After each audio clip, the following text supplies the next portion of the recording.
आपकी दिल्ली से पहली कोई याद जो रोहिणी में रहा था मैं। आप रोहिणी आते हैं। रोहिणी 15 दिन, फिर उसके बाद लक्ष्मी नगर कोई होता है। घटना ये ज्यादातर दिल्ली जो आते हैं लोग हमारी तरफ से अरे उनका बहुत सबसे तगड़ी बड़ी घटना है मेरे। क्या? मैं सबसे ऊपर वाले कमरे में रहता था, चौथी मंजिल में रोहिणी में। और मेरे को क्योंकि इतनी गर्मी मैंने कभी हल्द्वानी में देखी नहीं थी, जहाँ से मैं आया था नैनीताल के पास। इतनी गर्मी नहीं होती जैसी, और वो साल हॉटेस्ट में था, अमंग द हॉटेस्ट। और तो तब एक साथ मेरे साथ कोई लड़का रहता था, एक वो बिहार का था, तो 2 बेड लगे हुए थे। तो वो आया और उसने आके बाल्टी से 2 मग्गा पानी जो है बिस्तर में डाला और फिर सो गया। बोला कि भैया यहाँ चौथे फ्लोर पे ऐसे ही सोना पड़ेगा।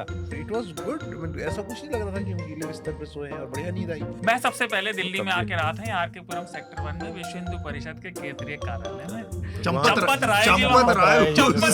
चंपत राय जी मेरे पिताजी के मित्र हैं, तो मैं वहीं रुका था और 2005-6 में आया था। मैं तृतीय वर्ष करने के बाद यहाँ आया था। बहुत देर में आया। कितने वर्ष का होता है? तृतीय वर्ष 1 महीने का होता है। उसमें छठे हुए लोग जाते हैं जिले से, बाकी छठे हुए लोग बिल्कुल छाट के जिले से भेजे जाते हैं, चुन के। 13 में आया था, 2013 में। ये तो नवयुवक है। हाँ, ये तो पहली बार मैंने गाली जो है वो दिल्ली में सुनी, तो मेरे लिए बड़ा कल्चरल शौक था वो। हरियाणा से आते हुए 2013 तक जब मैं बीए भाषा वहाँ रूखी हो सकती भाषा है, पर गाली नहीं। इस हफ्ते अतुल जी ने चर्चा में और अभिनंदन जी ने हफ्ता में गाना गाया, और अतुल जी निर्विवाद रूप से अभिनंदन से बेहतर गायक निकले। काहीं पैसे पे इतना गुरूर करे, ठक ठक ठक ठक ठक ठक ठक ठक ठक ठक ठक, यही पैसा तो अपनों से दूर करे। नमस्कार, मैं हूं अतुल चौरसिया। आपका खर्चा आपकी चर्चा, हफ्ता दर हफ्ता हम एक बार फिर से लेकर आए हैं न्यूज लॉन्ड्री का हिंदी पॉडकास्ट एनएल चर्चा में इस हफ्ते हमारे साथ कुछ खास मेहमान जुड़ रहे हैं। एक पूरा पैनल है जिस पर इस हफ्ते की बहुत सारी जो बड़ी बड़ी खबरें हैं, सुर्खियां हैं, उस पर हम बातचीत करेंगे, और कुछ एक दो जरूरी आपसे अपीलें हैं, उसके बारे में आपके बहुत सारे पत्र हैं, उनको भी इस चर्चा में हम शामिल करेंगे। लेकिन सबसे पहले मैं उन मेहमानों का परिचय करवा दूं आपसे। स्टूडियो में हमारे साथ हमारे 2 सहयोगी शार्दुल और विकास हैं। आप दोनों का बहुत बहुत स्वागत। और साथ में हृदेश जोशी, हृदेश को आप लगातार चर्चा में ऑल्टरनेट वीक पे सुनते हैं, उनकी खबरें देखते हैं पर्यावरण और क्लाइमेट चेंज से संबंधित। हृदेश, आपका भी बहुत बहुत स्वागत। बहुत शुक्रिया। और हमारे साथ 2 और मेहमान पत्रकार ऑनलाइन जुड़ रही हैं। सीनियर जर्नलिस्ट हैं हमारे साथ टीके राजलक्ष्मी, आपका भी बहुत बहुत स्वागत है मैम। और साथ में एक और वरिष्ठ पत्रकार हमारे साथ निरुपमा सुब्रमण्यम है। निरुपमा जी को आप न्यूज़ लॉन्ड्री में उनके विदेश मामलों से जुड़े कॉलम को उनके पढ़ते रहते हैं, आज हमारे साथ जुड़ी हैं। बहुत सारे ऐसे मुद्दे हैं जिस पर हम उनके अनुभव से आज बहुत कुछ सीखने की कोशिश करेंगे, जानने की कोशिश करेंगे। ये आज के पैनल का एक छोटा सा मुख्तसर सा एक परिचय था, और जो इस हफ्ते की बड़ी सुर्खियां हैं उनको आपसे उनको देंगे हमारे साथी विकास थोड़ी देर में। लेकिन उससे पहले मैं एक दो आप लोगों को जरूरी जो हमारी चीज़ें हैं, जो हमारे अपील्स है, वो मैं करना चाहता हूं। एक तो दिल्ली में विधानसभा के चुनाव अपने पूरे जोर शोर पर हैं। तीनों बड़ी पार्टियां जो हैं, भाजपा, आप और कांग्रेस, यहाँ पर किस्मत आजमा रही हैं। दिल्ली के चुनाव से जुड़ा जो हमारा एनएल सेना प्रोजेक्ट है वो चल रहा है। उसमें आप अपने मन मुताबिक राशि का योगदान कर सकते हैं। आप इससे जुड़ा एक क्यूआर कोड है जो आपको इस चर्चा में भी दिखेगा, उसको स्कैन करें। आप लोगों की बहुत सारी जो सलाहें थी उसको ध्यान में रखते हुए हमने अब छोटे सब्सक्रिप्शन के जो विकल्प हैं उसको भी शुरू किया है, तो आप उसको देख सकते हैं। साथ में हिंदू राष्ट्र से जुड़ा एक हमारा बड़ा एनएल सेना प्रोजेक्ट है, जिसके तहत हम पूरे देश के कुछ अलग अलग हिस्सों में ऐसी बहुत सारी चीज़ें हमारी जानकारी में आई हैं जिनसे ये एक संकेत मिलता है कि जो इस देश की जो सरकारी मशीनरी है, जो इंस्टीट्यूशंस हैं, वहाँ पर भी कुछ ऐसे काम, वहाँ पर भी कुछ इस तरह के पैटर्न, इस तरह के ट्रेंड देखने को मिल रहे हैं, जिससे लगता है कि जो एक राजनीतिक दल का एजेंडा था वो सरकारी स्तर पर भी, एडमिनिस्ट्रेशन के स्तर पर भी उन चीज़ों को बढ़ावा दिया जा रहा है। तो इस एनएल सेना प्रोजेक्ट को भी अब आपकी मदद की ज़रूरत है। इसका नाम है द हिंदू राष्ट्र प्रोजेक्ट।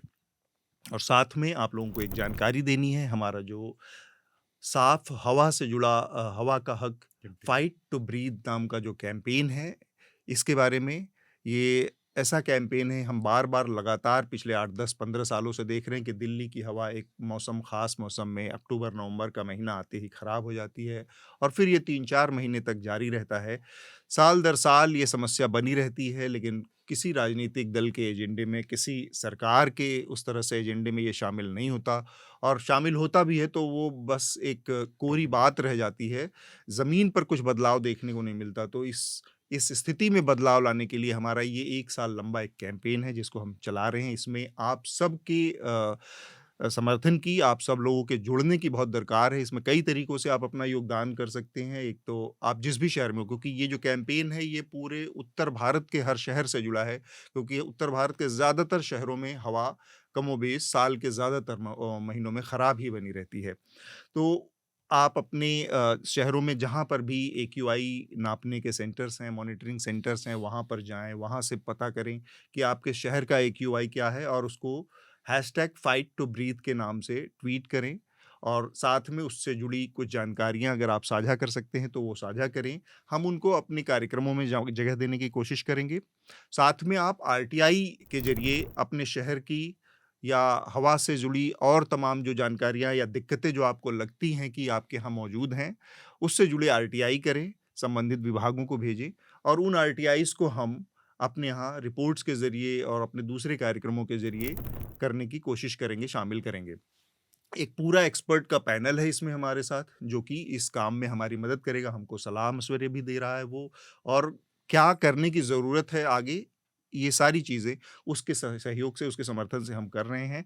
एक बहुत बड़ी जानकारी जो ये है कि चूँकि दिल्ली के चुनाव का हमने ज़िक्र किया, तो हम एक क्लीन एयर मैनिफेस्टो बना रहे हैं, इन्हीं तमाम जो पैनल एक्सपर्ट्स हैं, उन लोगों के इनपुट्स के आधार पर और उसको हम बहुत जल्दी रिलीज़ करेंगे और हमारी ये कोशिश होगी कि जो भी बड़े राजनीतिक दल हैं, उन तक इस मैनिफेस्टो को पहुँचाया जाए और कोशिश की जाए कि ये सिर्फ़ अब कोरी बयानबाजी का मुद्दा बन के ना रहे, बल्कि राजनीतिक दल वास्तव में कुछ कॉन्क्रीट उस पे वादा करें और उसको डिलीवर करने की बात कहें। तो ये हमारे कुछ ज़रूरी जो जानकारियाँ, कुछ अपीलें थी आपसे साझा करनी थी। विकास, मैं जी। चाहूँगा कि आप जल्दी से जो सुर्खियाँ इस हफ़्ते की उनको हमारे जो दर्शक हैं, हमारे जो श्रोता हैं, उनको आप दें। इसके बाद फिर हम चर्चा की शुरुआत करेंगे। जी। तो इस हफ्ते बहुत सारी सुर्खियाँ हैं। पहले मैं सबसे पहले वो सुर्खियाँ पढ़ देता हूँ जो आज के हमारे चर्चा के विषय भी रहेंगे।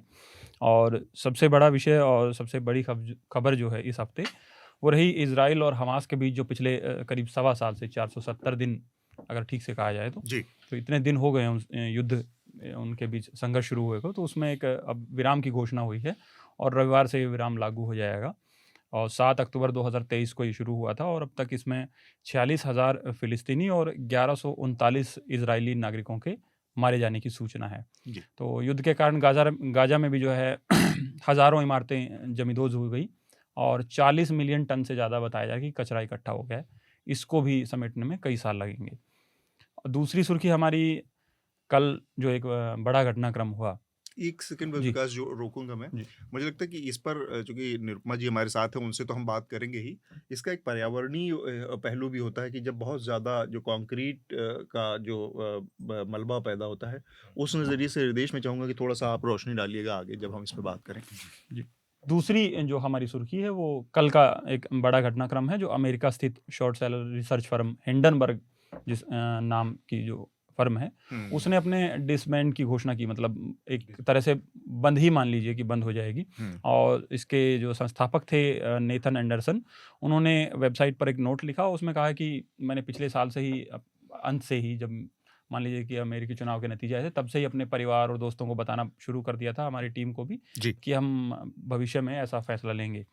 और एंडरसन ने जो है हिंडनबर्ग रिसर्च की शुरुआत 2017 में की थी और 2023 में ये नाम हिंदुस्तान में तब चर्चा में आया जब इसने अडानी पर एक रिपोर्ट जारी की और उस पर इतिहास के सबसे बड़े कॉरपोरेट घोटाले का जो है एक तरीके से आरोप लगाया, जिसकी अडानी ने 413 पन्नों की प्रतिक्रिया जारी की जिसके रिपोर्ट के जवाब में। और उन्होंने कहा कि ये इस तरीके के प्रयास जो हैं भारत पर हमला है, ये अडानी ग्रुप की ओर से कहा गया था। और हिंडन ग्रुप ने बाकी जिन समूहों के खिलाफ आरोप लगाए उनमें और भी कई सारे इंटरनेशनल कंपनियां हैं, एबिक्स हैं, आईएनसी हैं, और वैग्स कैपिटल है। तो इस तरीके की कई सारी फर्म हैं और अब इसको डिसबैंड की जो है इसकी घोषणा हो गई कल। तीसरी हमारी सुर्खी जो है, हमारा जो आज चर्चा का विषय दूसरा है, उससे जुड़ी है। इसमें बुधवार को जो है भाजपा ने कांग्रेस नेता राहुल गांधी, लोकसभा में जो विपक्ष के नेता भी हैं, उन पर गैर जिम्मेदार और अपरिपक्व होने का आरोप लगाया। उन्होंने कहा कि वो जो कुछ भी आजकल कह रहे हैं, वो सारी चीज़ें भारत को तोड़ने और भारतीय समाज को जो है बांटने की दिशा में आगे बढ़ रही हैं।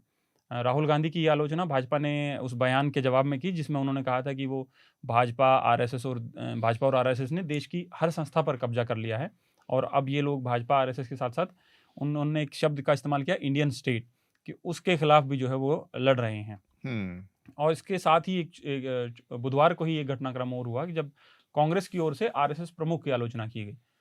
आरएसएस प्रमुख ने कहा था कि हमें आज़ादी जो है सही मायनों में जब राम मंदिर का जो उद्घाटन, पवित्र दिन जो स्थापना हुई, उसके बाद से हमें मिली। तो खड़गे ने कहा कि वो अगर इस तरीके के बयान देते रहेंगे तो उनके लिए भी ठीक नहीं होगा। तो ये बुधवार को ही ये दोनों घटनाक्रम हुए। अगली सुर्खी हमारी जो है वो मणिपुर से जुड़ी है। मणिपुर में मंगलवार रात को जो है इस साल का पहला हमला हुआ। वहाँ एक गांव है कांगचुप फेयोंग, तो इस गांव पर ड्रोन के बम के जरिए माना जा रहा है कि विस्फोट किया गया। हालांकि इसमें किसी के हताहत होने की कोई खबर नहीं है, और ये वहाँ एक अस्थायी पुलिस चौकी बनी हुई है, तो उससे थोड़ा बहुत ही नज़दीक, मतलब करीब 15 फीट की दूरी पर ये घटनाक्रम घटा जी। अगली सुर्खी हमारी अमेरिका के एक फैसले से जुड़ी है। तो अमेरिकी उद्योग और सुरक्षा ब्यूरो जो BIS है, उसने 3 भारतीय परमाणु संस्थाओं, जिसमें भाभा परमाणु अनुसंधान केंद्र, इंदिरा गांधी परमाणु अनुसंधान केंद्र और इंडियन रेयर अर्थ्स लिमिटेड, इनको अपनी प्रतिबंध सूची, जो इनकी रेस्ट्रिक्शन लिस्ट थी, उससे हटा दिया है। और ये कदम जो अमेरिका के राष्ट्रीय सुरक्षा सलाहकार जेक सुलिवन हैं, उन्होंने घोषणा की थी कि भारत और अमेरिका के असैन्य परमाणु सहयोग में जो चीज़ें बाधा डाल रही हैं, उनका वो रास्ता निकालेंगे। तो उसके एक हफ्ते बाद ये कदम आया है। अगली सुर्खी हमारी बुधवार को ही छत्तीसगढ़ के पूर्व आबकारी मंत्री और कोंटा शहर से विधायक रहे 67 वर्षीय कवासी लखमा जो है, उनको 2161 करोड़ रुपए के शराब घोटाला मामले में गिरफ्तार कर लिया गया। ये घोटाला जो है कथित तौर पर 2019 से 23 के बीच हुआ, और इस दौरान जो कवासी लखमा है वो भूपेश बघेल मंत्रिमंडल में हिस्सा। ठीक बात। तो ईडी ने अदालत को बताया है कि पूर्व मंत्री ने जो है शराब घोटाले से 72 करोड़ रुपए कमाए हैं, और उसका इस्तेमाल उन्होंने कांग्रेस कार्यालय और अपने बेटे के घर बनाने के लिए किया है। मजे की बात इसमें जो उनका अपना जो बयान एक आया है, वो है कि उन्होंने जो बयान दिया है उसमें उन्होंने कहा है कि मैं आदिवासी हूँ और मैं अनपढ़ हूँ, मुझे नहीं पता कि मुझसे किन कागजात पर दस्तखत करवा लिए गए, इसलिए वो घोटाला हो गया, तो मुझे उसके लिए जिम्मेदार न ठहराएं। बुधवार को जो है यहाँ जम्मू कश्मीर में जो है एक 9 वर्षीय लड़की की अस्पताल में मौत हो गई, और पिछले कुछ समय से यहाँ जो है रहस्यमयी तरीके से लोगों की मृत्यु हो रही है, और अब ये संख्या जो है 15 तक पहुँच गई है। तो इन रहस्यमयी मौतों का कारण पर जो है प्रशासन ने चिंता जताई, और उन्होंने कहा है कि इसके कारण ढूंढे जाएं कि अचानक से ऐसे मौतें क्यों हो रही हैं।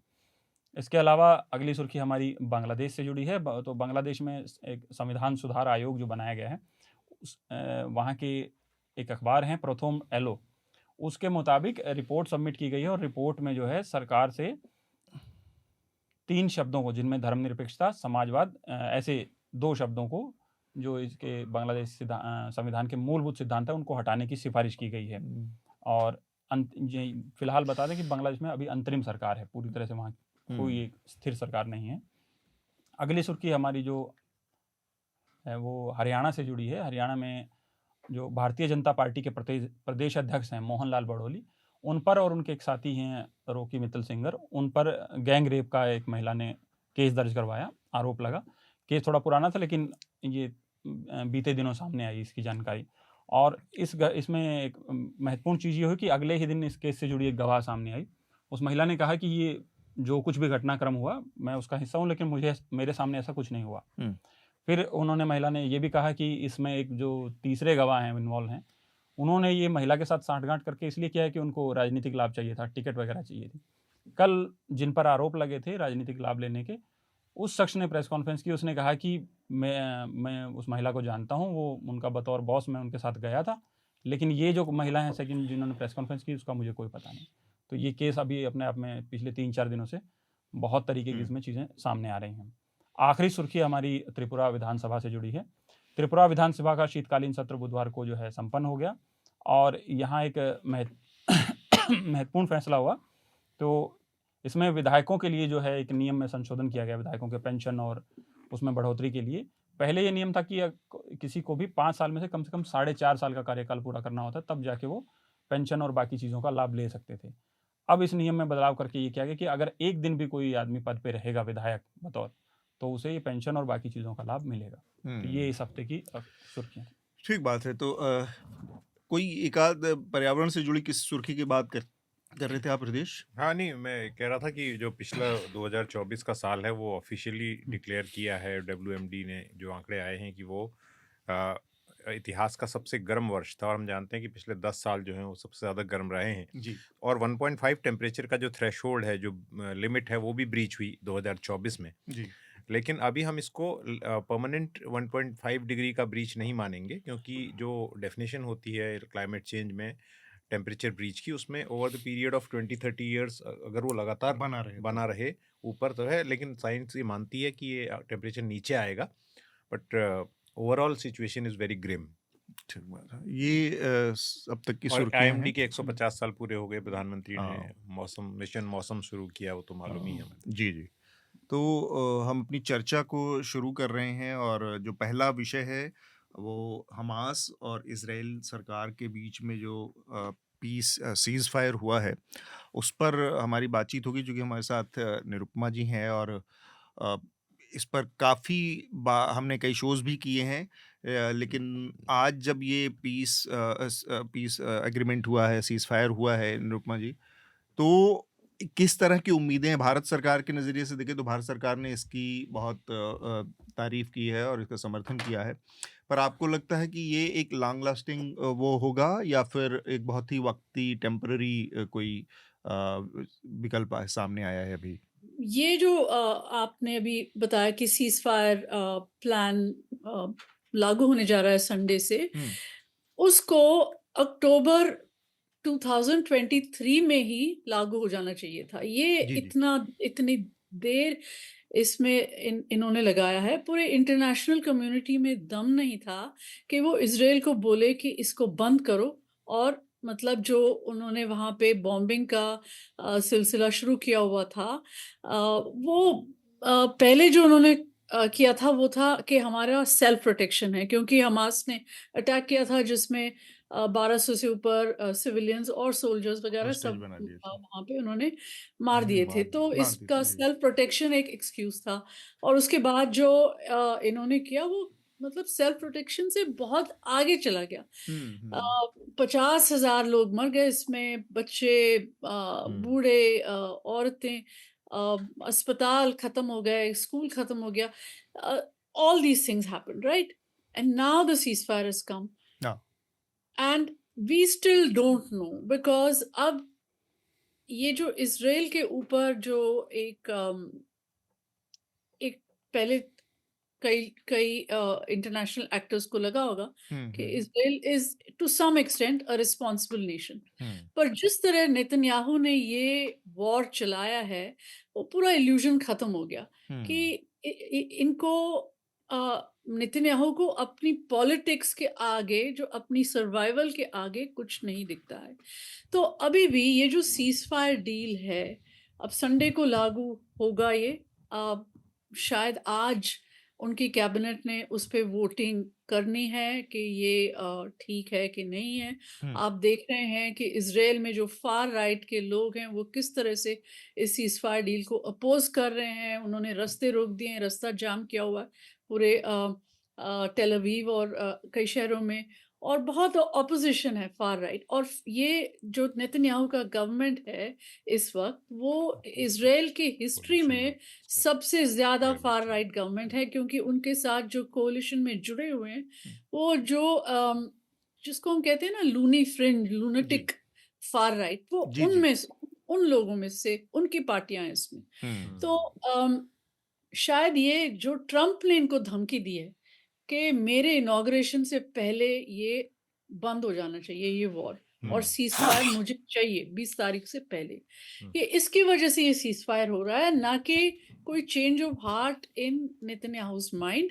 और जो उनके गवर्नमेंट पे इसका असर पड़ेगा, वो अभी हमें देखना है कि उसको कैसे हैंडल करते हैं। हम्म, तो क्या शायद ये सिर्फ ट्रम्प के इनॉग्रेशन के लिए जो ट्रम्प ने धमकी दी है कि मेरे से बुरा कोई नहीं होगा अगर ये हम्म, आपने नहीं किया, क्या उसकी धमकी को लेके उन्होंने किया है? तो फिर जब इनॉग्रेशन ट्रम्प का हो जाता है तो फिर उनका एटीट्यूड क्या रहेगा इस सीज़फायर को लेके? हम्म, और वैसे भी जब भी कोई अमेरिकन प्रेसिडेंट इनॉग्रेट होता है, जब ओबामा इनॉग्रेट हुए थे उसके पहले भी इज़राइल ने पैलेस्टीनियन टेरिटरी से एक विथड्रॉल की घोषणा की थी।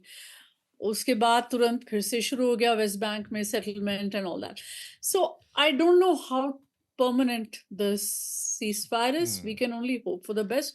पर इसमें ये एक चीज़ है कि हॉस्टेजेस जो हैं वो वो एक्सचेंज होंगे, वो हम्म, स्वैप होंगे दोनों तरफ से। जी, तो वो एक इसमें एक अच्छा एलिमेंट है इसका कि ठीक वो बात, तो हो जाएगा और उसके बाद ये जो सीज़फायर है वो आएगा। जी। We don't know, there is an uncertainty about it कि एक चीज़ इसमें एक सवाल मेरा और है इससे जुड़ा और एक सवाल शायद हृदेश कुछ पूछना चाह रहे हैं। मैं बस इसको भारत के नज़रिए से थोड़ा-सा और पूछना चाह रहा हूँ कि जो भारत की भूमिका रही इस पूरे दौर में, इस पूरे क्राइसिस के दौरान, उस पर मैं एक एक ब्रीफ कमेंट चाह रहा हूँ आपसे कि क्या भारत वास्तव में किसी क्योंकि गाज़ा से जो या फ़िलिस्तीन से जो भारत का जो रिश्ता रहा है, उस पर जो भारत का स्टैंड रहा है, उससे एक किस्म का डाइवर्जन देखने को मिला, चाहे यूएन में, चाहे इसमें।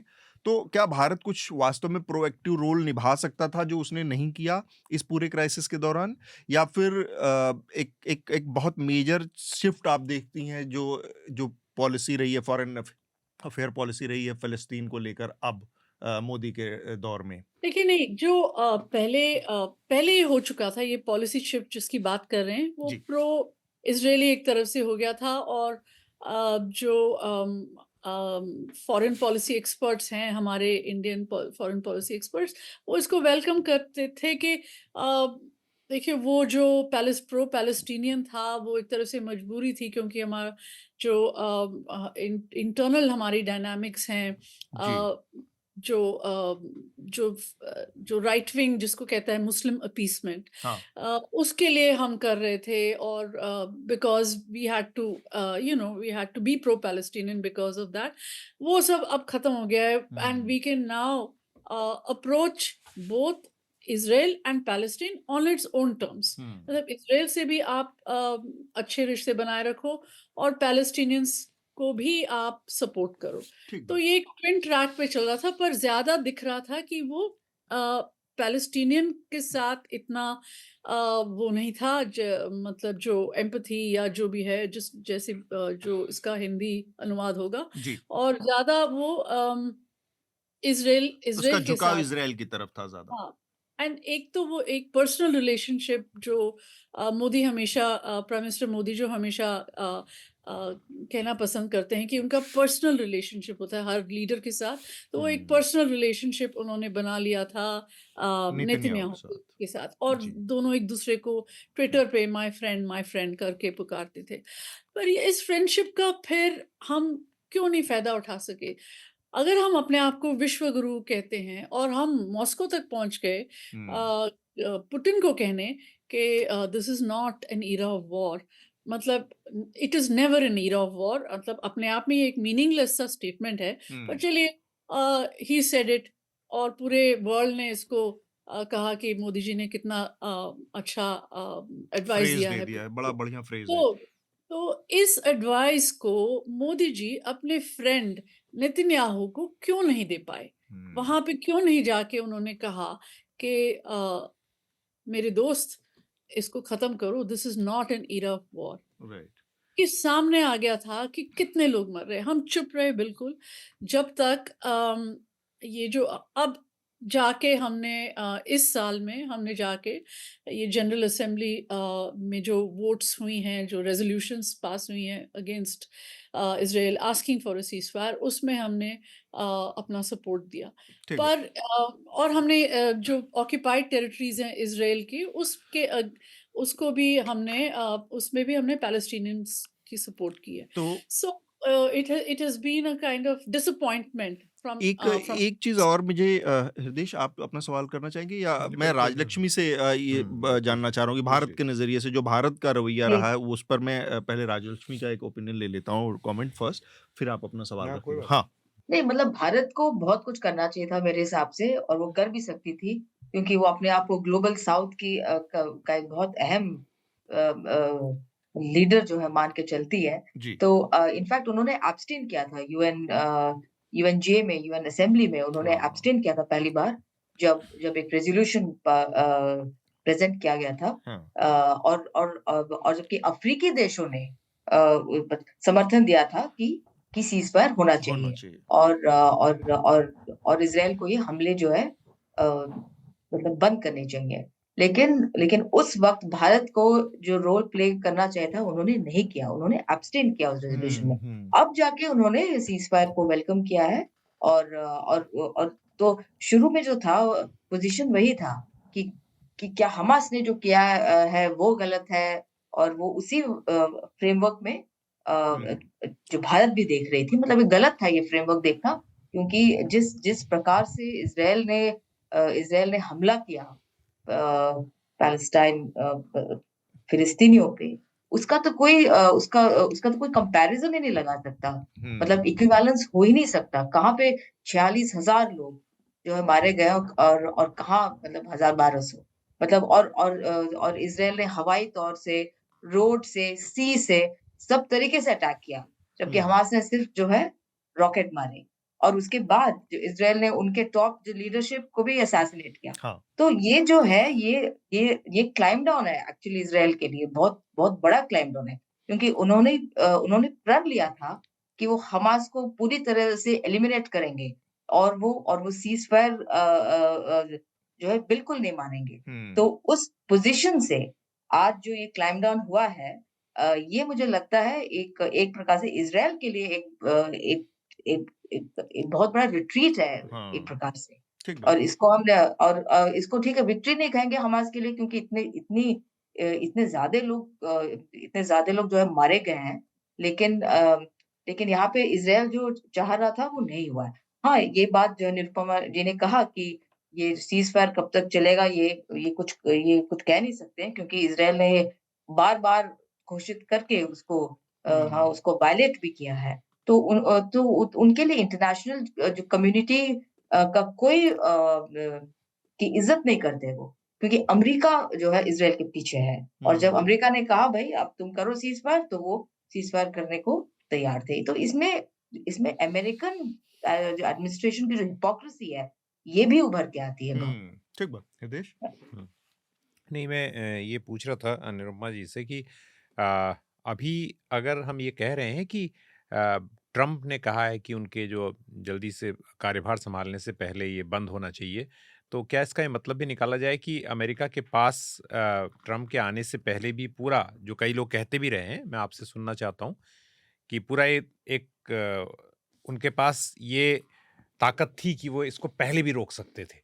If they had exercise their weight तो वो उसको पहले भी रोक सकते थे, पहली बात ये। और दूसरा, ट्रम्प का अचानक इस तरह से, क्योंकि उन्हें भी राइट ही, वो भी फार राइट ही हैं, तो उनका इस समय इंटरेस्ट इमीडिएट क्या है? अगर आप हमारे ऑडियंस को ये समझा सकें कि वो अभी तुरंत इसको बंद देखना चाहते हैं कार्यभार संभालने से पहले। ये 2 सवाल जुड़े हुए हैं वैसे।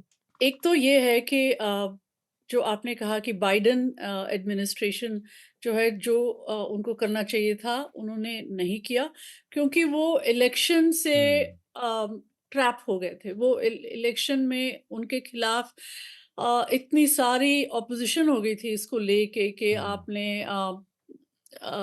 मतलब इसको बंद नहीं करना है और जूश लॉबी इतना स्ट्रांग है वहाँ पे और उनके कांग्रेस में कि उन्होंने एक तरह से वो बाइडेन फँस गए एडमिनिस्ट्रेशन थे वो लोग। फंस गए थे। वो एक कदम नहीं उठा पा रहे थे इस चीज़ में। उन्होंने कोशिश की अपनी तरफ से डिप्लोमेटिकली आते जाते रहे। ब्लिंकन जो उनके सेक्रेटरी ऑफ स्टेट हैं वो बहुत कोशिश की उन्होंने, पर जितना उनसे हो सकता था आई थिंक वो उतना उन्होंने इतना एफर्ट नहीं लगाया इलेक्शन की वजह से। अब ट्रम्प जीत के आ गए हैं इलेक्शन। उनको अमेरिका का मतलब पॉपुलर वोट भी वो विन करके आए हैं और he sounds he seems powerful enough now, and he seems very confident that he can take a step like this. I think the reason that he wants something like this to happen is एक तो उनके लिए एक victory होगी, एक foreign policy victory आते ही उन्होंने एक चीज को अकम्प्लिश किया जो पूरा पूरा वर्ल्ड चाहता है। पूरा वर्ल्ड चाहता है कि ये बंद हो, और अगर ट्रम्प ने अपना पावर एक्सरसाइज किया और इसको अचीव कर लिया तो उनके लिए एक फर्स्ट डे से एक एडवांटेज है।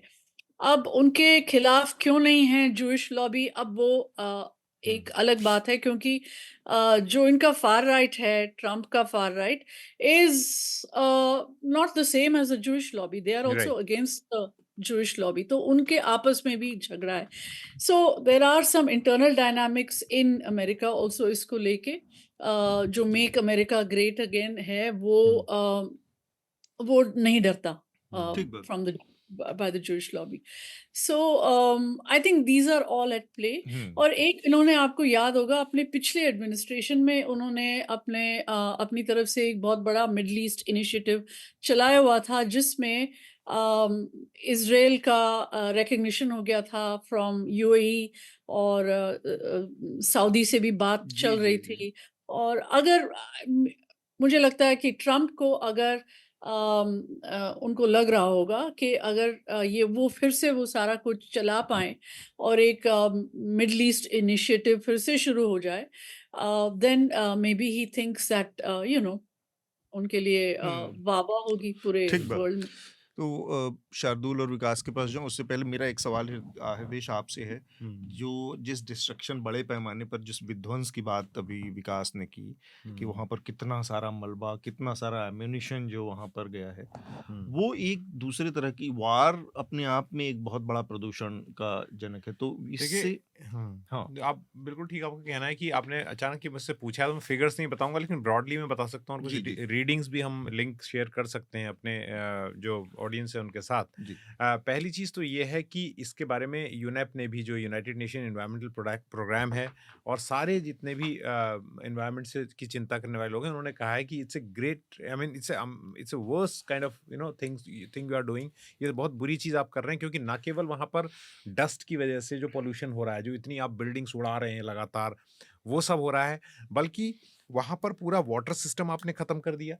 तो वाटर पोल्यूट कर रहे हैं आप, सैनिटेशन और हाइजीन का सिस्टम पूरी तरह से आपने ख़त्म कर दिया, और सॉलिड वेस्ट मैनेजमेंट का भी वहाँ कोई तरीका नहीं है।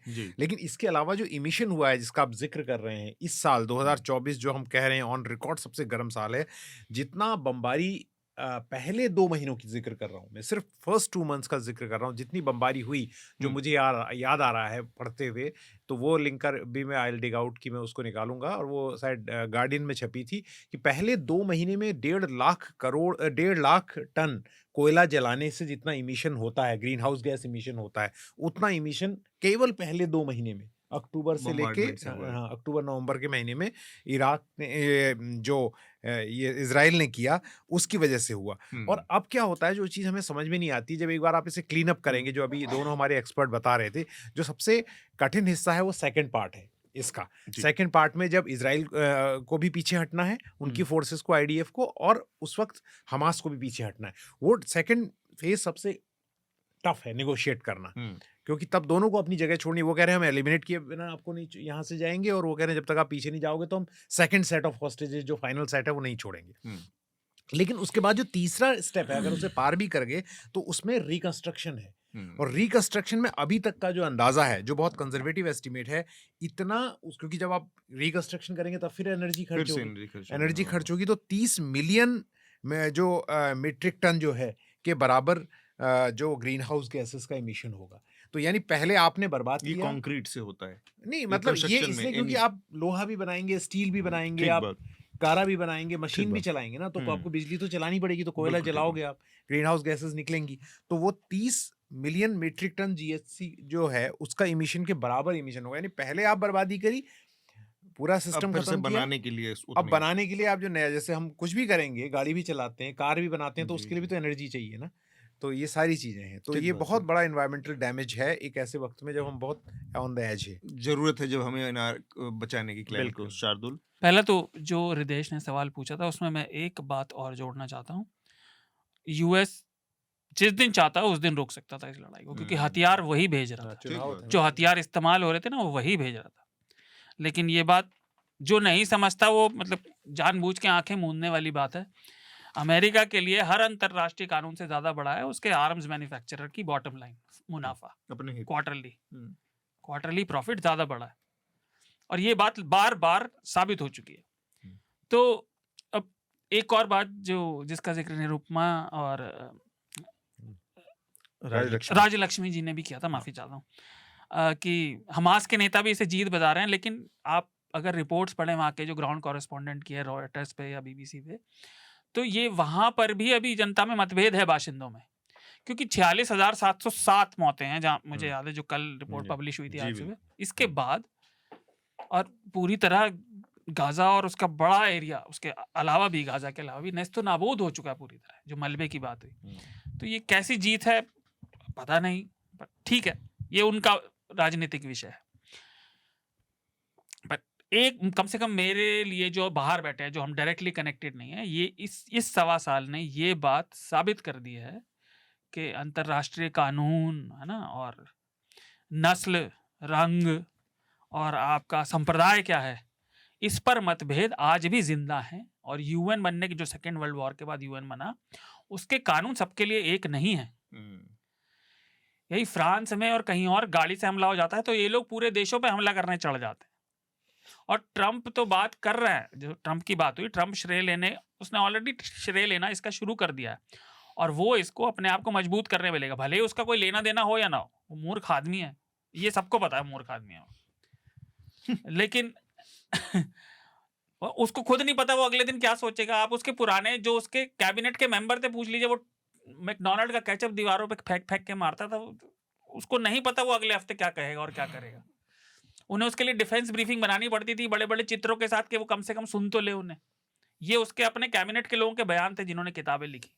लेकिन खैर, तो ये बात अब हमें समझ लेनी चाहिए कि अंतरराष्ट्रीय कानून केवल उन लोगों के लिए जिन्हें दबाया जा सकता है, क्योंकि अभी भी सफेदी की चमकार का ही राज है और वो उसी के हिसाब से चलते हैं। सूडान में देख लीजिए कितने दिन से सिविल वॉर चल रही है, हमने पहले भी बात की थी कुछ महीने पहले, कोई नहीं पूछने जा रहा। जी। विकास, आपको कुछ इसमें जोड़ना? सर मतलब बाकी सारी चीज़ें तो हैं इसमें। एक तो चीज़ ये है कि अभी जो फैसला आया है वो ये है कि अभी अगले 42 दिन के लिए अभी डील हो रखी है कि सीज फायर रहेगा। तो तब तक मुझे लगता है कि जो नए राष्ट्रपति का अमेरिका के डोनाल्ड ट्रंप जी हैं वो चीज़ें तो निपट जाएंगी। पर जो बड़ा सवाल वो है कि सब चीज़ें होने के बाद गाज़ा पर राज कौन करेगा। 90% आबादी तो वहाँ बेघर है, सब बहुत सारी चीज़ें इधर उधर हो गई हैं। तो एक वहाँ विवाद अभी ये है कि पहले वाली स्थिति बनी रहेगी जहाँ हमास का वो था, या जो PLO जो नई ऑर्गेनाइजेशन थी उनके बीच किस तरीके की चीज़ें होंगी। तो मुझे लगता है वो हमारे मेहमानों में से या अपने से कोई प्रकाश डालना चाहिए। निरुपमा जी इस पर थोड़ा सा रोशनी अगर डाल सके कि क्या PLO उस तरह से प्रभावी, पावरफुल या असर रखता है अभी पैलेस्टीनियंस के ऊपर जितना हमास, अगर एडमिनिस्ट्रेशन की बात आती है तो?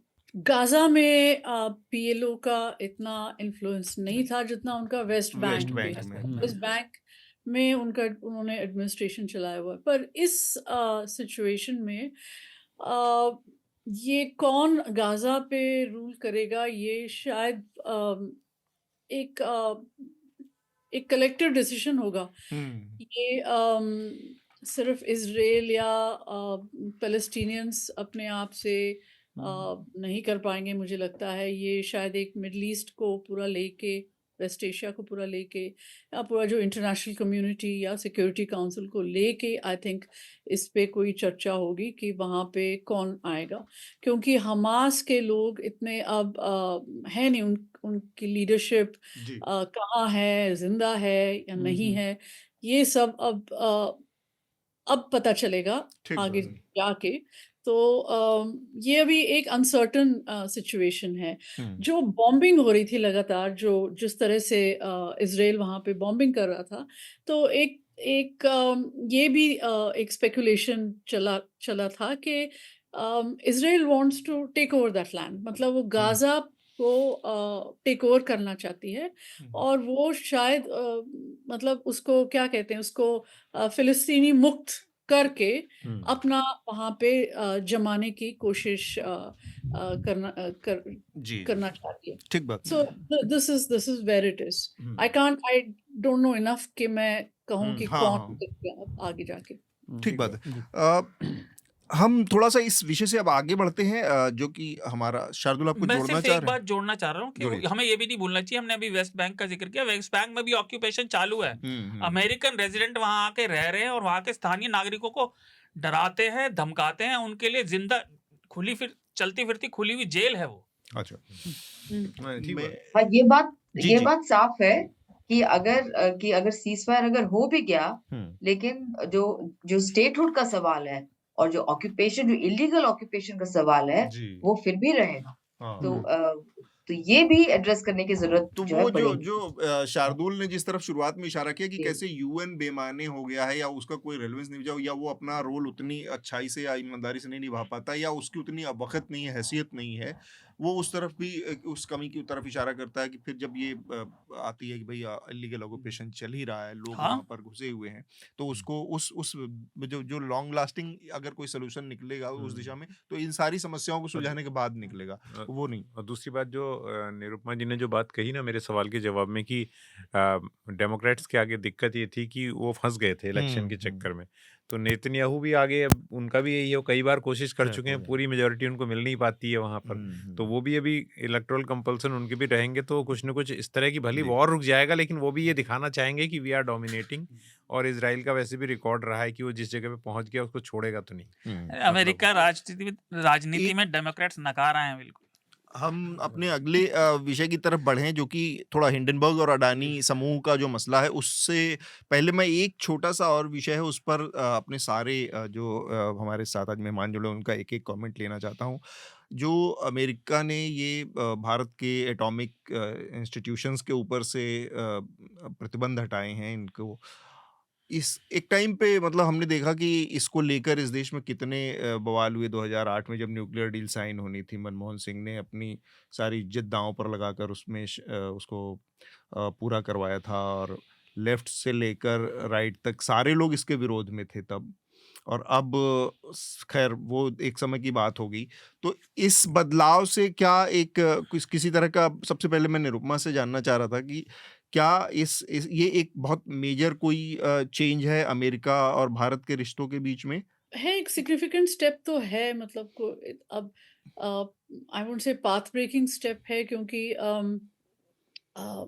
वो जो था पाथ ब्रेकिंग स्टेप, वो तो 2008 डील में था, हो गया वो था डील हो गया, हाँ। और डील हो गया था। तो उसके बाद ये जो सैंक्शंस लिस्ट से हटाया है इन एंटिटीज को, तो वो आई थिंक वो एक नेचुरल प्रोग्रेशन है। और जैसे कह रहे हैं कि दिस विल नाउ एनेबल कि जो डील हुआ था 2008 में उसको ऑपरेशनलाइज करने के लिए, और न्यूक्लियर कोऑपरेशन जो अब पिछले 10 साल में भी काफ़ी सारे पैक्ट्स हुए हैं, काफ़ी एग्रीमेंट्स हुई हैं, तो उनको ऑपरेशनलाइज करने के लिए ये एक आसानियत होगी इससे। जी, जी, जी। पर ये भी बात है कि जो अब 2008 से लेके अब तक अम, मतलब हमने ये नहीं देखा कि कोई अमेरिकन्स की तरफ से अम, इतना कोई एफर्ट नहीं देखा कि to to operationalise to produce nuclear energy in India. तो वो एक स्टेप नहीं आया, और वो इसलिए नहीं आया क्योंकि Americans wanted it had something to do with insurance के कि उनको अपनी जो लायबिलिटी है इंडियन ऑपरेशंस में, उसको वो कम करना चाह रहे थे। They wanted to be not liable for any, जैसे कोई चेरनोबिल टाइप कोई अगर हो जाए। हो जाता है इधर, तो उनकी लायबिलिटी अमेरिकन कंपनीज कम करना चाह रहे थे। तो इस बात को लेके बहुत साल तक अटका हुआ था ये। सो आई डोंट नो कि कितना आगे बढ़ेगा, बट डेफिनेटली मैं और ये भी नहीं कहूंगी कि इन सैंक्शन से ये रुका हुआ था। पर ओके, अब ये सैंक्शंस हटा दिए इन्होंने, इन एंटिटीज को उन सैंक्शंस लिस्ट से हटा दिया है। तो okay, there is some progress, ये कह सकते हैं इसमें। राजलक्ष्मी, आपकी क्या राय है इस पे? भाई मेरी राय ये है, सिर्फ यही है कि अमेरिका को एक ग्लोबल जो है पुलिसमैन की तरह बिहेव कभी नहीं करना चाहिए था, और ये उसी के तहत हुआ सब। और वो अभी भी अपने आप को ऐसा ही समझते हैं। कोल्ड वॉर कब का खत्म हो गया, लेकिन वो अभी भी अपने आप को एक पूरे यूनिवर्स का एक पुलिसमैन, या उसको क्या बोलेंगे, हवलदार की तरह अपने आप को देखती है कि जिस कंट्री पे चाहे सैंक्शन लगाओ, जब उनका मर्जी चाहे सैंक्शन हटाओ। ये भी एक मतलब हाँ, मेरे ख्याल से इंडियन गवर्नमेंट को थोड़ा बहुत क्रिटिकल भी होना चाहिए था कि ये ये जो बड़ा मुझे अजीब हो जाता सैंक्शंस है। क्यों लगाए थे पहले। जी, जी। मैं करंट इश्यू पे अभी ना बोल के मैं याद दिलाना चाहता हूँ एक बात। ये जो इंडिया यूएस न्यूक्लियर डील हुई थी, इसमें भारत सरकार के साथ जो दोनों देशों में जो 123 एग्रीमेंट जो साइन हुआ था, उसकी जो एटॉमिक एनर्जी एक्ट है अमेरिका का, उसका सेक्शन 123 जो है वो एम्पावर करता है अमेरिका को कि वो किसी देश के साथ सिविल न्यूक्लियर एग्रीमेंट में जाए। तो ये सब बातें बैकग्राउंड के लिए इसलिए बता रहा हूँ कि उसको इनेबल करने के लिए अमेरिका ने भारत को Exception हाइड दिया। एक्ट बनाया था। एक हाइड एक्ट बनाया था 2006 में, अगर मुझे ठीक से याद है, और दिसंबर 2006 में। और हाइड एक्ट ये कहता था कि भारत, इंडिया की जो डेफिनेशन थी वो ये कि भारत एक ऐसा देश है जिसकी फॉरेन पॉलिसी अमेरिका की फॉरेन पॉलिसी से मेल खाती है, जिसको लेकर इतना बड़ा विवाद हुआ था। और बाद में वामपंथी दलों ने अपना समर्थन वापस ले लिया, क्योंकि वो ये कहते थे you are tying our hands, America के हाथों आप बंधक बन रहे हो, राइट। तो मैं ये कह रहा हूँ कि ये ऐसा देश है जो इतने ज्यादा पाबंदियों के बाद ऐसा दिखाना चाह रहा था कि भारत की एनर्जी सिक्योरिटी बहुत ही हाई हो जाएगी, हाई टेबल पे बैठ जाएंगे। लेकिन आज भी आप देखो, भारत की 50% इंस्टॉल पावर कैपेबिलिटी जो है, वो कैपेसिटी जो है वो कोल है। लेकिन जब आप बिजली पैदा करते हो, 50% बिजली घर कोल के हैं, जी, जी। लेकिन जब आप बिजली बनाते हो तो 75% बिजली कोयले से बनती है। यानी मतलब कोयला हमारा मेन फ्यूल अभी भी है। तो जो जिस तरह से टाउट किया गया था कि मतलब कि ये बहुत बड़ा क्लीन एनर्जी है, और जो निरुपमा जी ने ध्यान दिलाया, इसमें सबसे बड़ा इशू ही ये था कि आपको सॉलिड वेस्ट मैनेजमेंट तो आप अपना कर नहीं पाते हो, तो न्यूक्लियर वेस्ट मैनेजमेंट कैसे करोगे? ठीक बात। और उसके लिए कोई कंपनी होनी चाहिए ना जो आपको इस तरह का इंश्योरेंस दे कि कल कोई दुर्घटना हो जाए तो उसमें आप क्या करोगे? शार्दुल, आपसे मैं जानना चाह रहा था इसी मुद्दे पर, आपका जो कमेंट है वो इस नजरिए से कि एक तरफ जब पूरी दुनिया में कम से कम यहाँ पे देश में ये कह दिया जाता है कि अब विश्व गुरु हो चुके हैं और सब कुछ, और फिर अचानक से पता चलता है कि अरे यार ये तो कर ही नहीं सकते थे, अमेरिका ने प्रतिबंध अमेरिका के प्रतिबंध और विश्व गुरु दोनों चीजें आज बिक रही हैं एक साथ, ये कैसे होता है? कि विश्व गुरु तो ये तो जुमलेबाजी है, ये हम सबको पता है। जिस दिन आप विश्व गुरु अगर सही में बन जाएंगे तो कहना नहीं पड़ेगा, अपने आप बन जाएंगे, है ना। और गुरु बन कोई एक थोड़ी कहता फिरता मैं टीचर हूँ, मेरी प्रतिबंधों इज्जत से करो। जुड़ा अभी हाल ही में एक और चीज है जो डीडॉलराइजेशन का मसला था, उस पर वो अचानक से आरबीआई से लेकर और फॉरेन मिनिस्टर जयशंकर से लेकर सब ने बयान दिया कि हमारा कोई इंटरेस्ट नहीं है, और प्रधानमंत्री के बयान को सीधे कट करने वाली बात है जो उन्होंने अक्टूबर महीने में पिछले दिया था कि हम ब्रिक्स देशों के बीच में लोकल करेंसी में व्यापार करने के ऊपर विचार कर रहे हाँ, हैं। तो उसके लिए तो ट्रम्प ने पहले ही धमका धमका दिया। दिया था ना। पर ये जो इन्होंने तो 3 विश्व गुरु एजेंसी, को धमका देते, मैं तो यही पूछ रहा अभी हूँ। तो बहुत लोग पता नहीं, अभी तो मतलब चीन भी धमका देगा। तो मैं ये कह रहा था विश्व अब तो नहीं है ना, विश्वामित्र हैं। शुक्र है विश्वामित्र है, उन्होंने अपने विश्वामित्र आप ने- चेंज कर लिया इसको। तो देखिए, मैं ये चाह रहा था इन 3 एंटिटी से भारत की इन्होंने ये प्रतिबंध जैसा जो लगा हुआ था, सैंक्शन, ये हटा दिए हैं। लेकिन अभी हमें ये देखना होगा, भविष्य में पता चलेगा, कोई बता नहीं सकता कि टेक्नोलॉजी ट्रांसफर हमारी तरफ कितना होगा। क्योंकि आमतौर पे अमेरिका लगे हुए सैंक्शंस हटाता है, खासतौर से न्यूक्लियर में। तो पुरानी इनकी नीति की हिस्ट्री को देखा जाए तो वो क्रिटिकल मिनरल अपने लिए सोर्स करने का लगा था।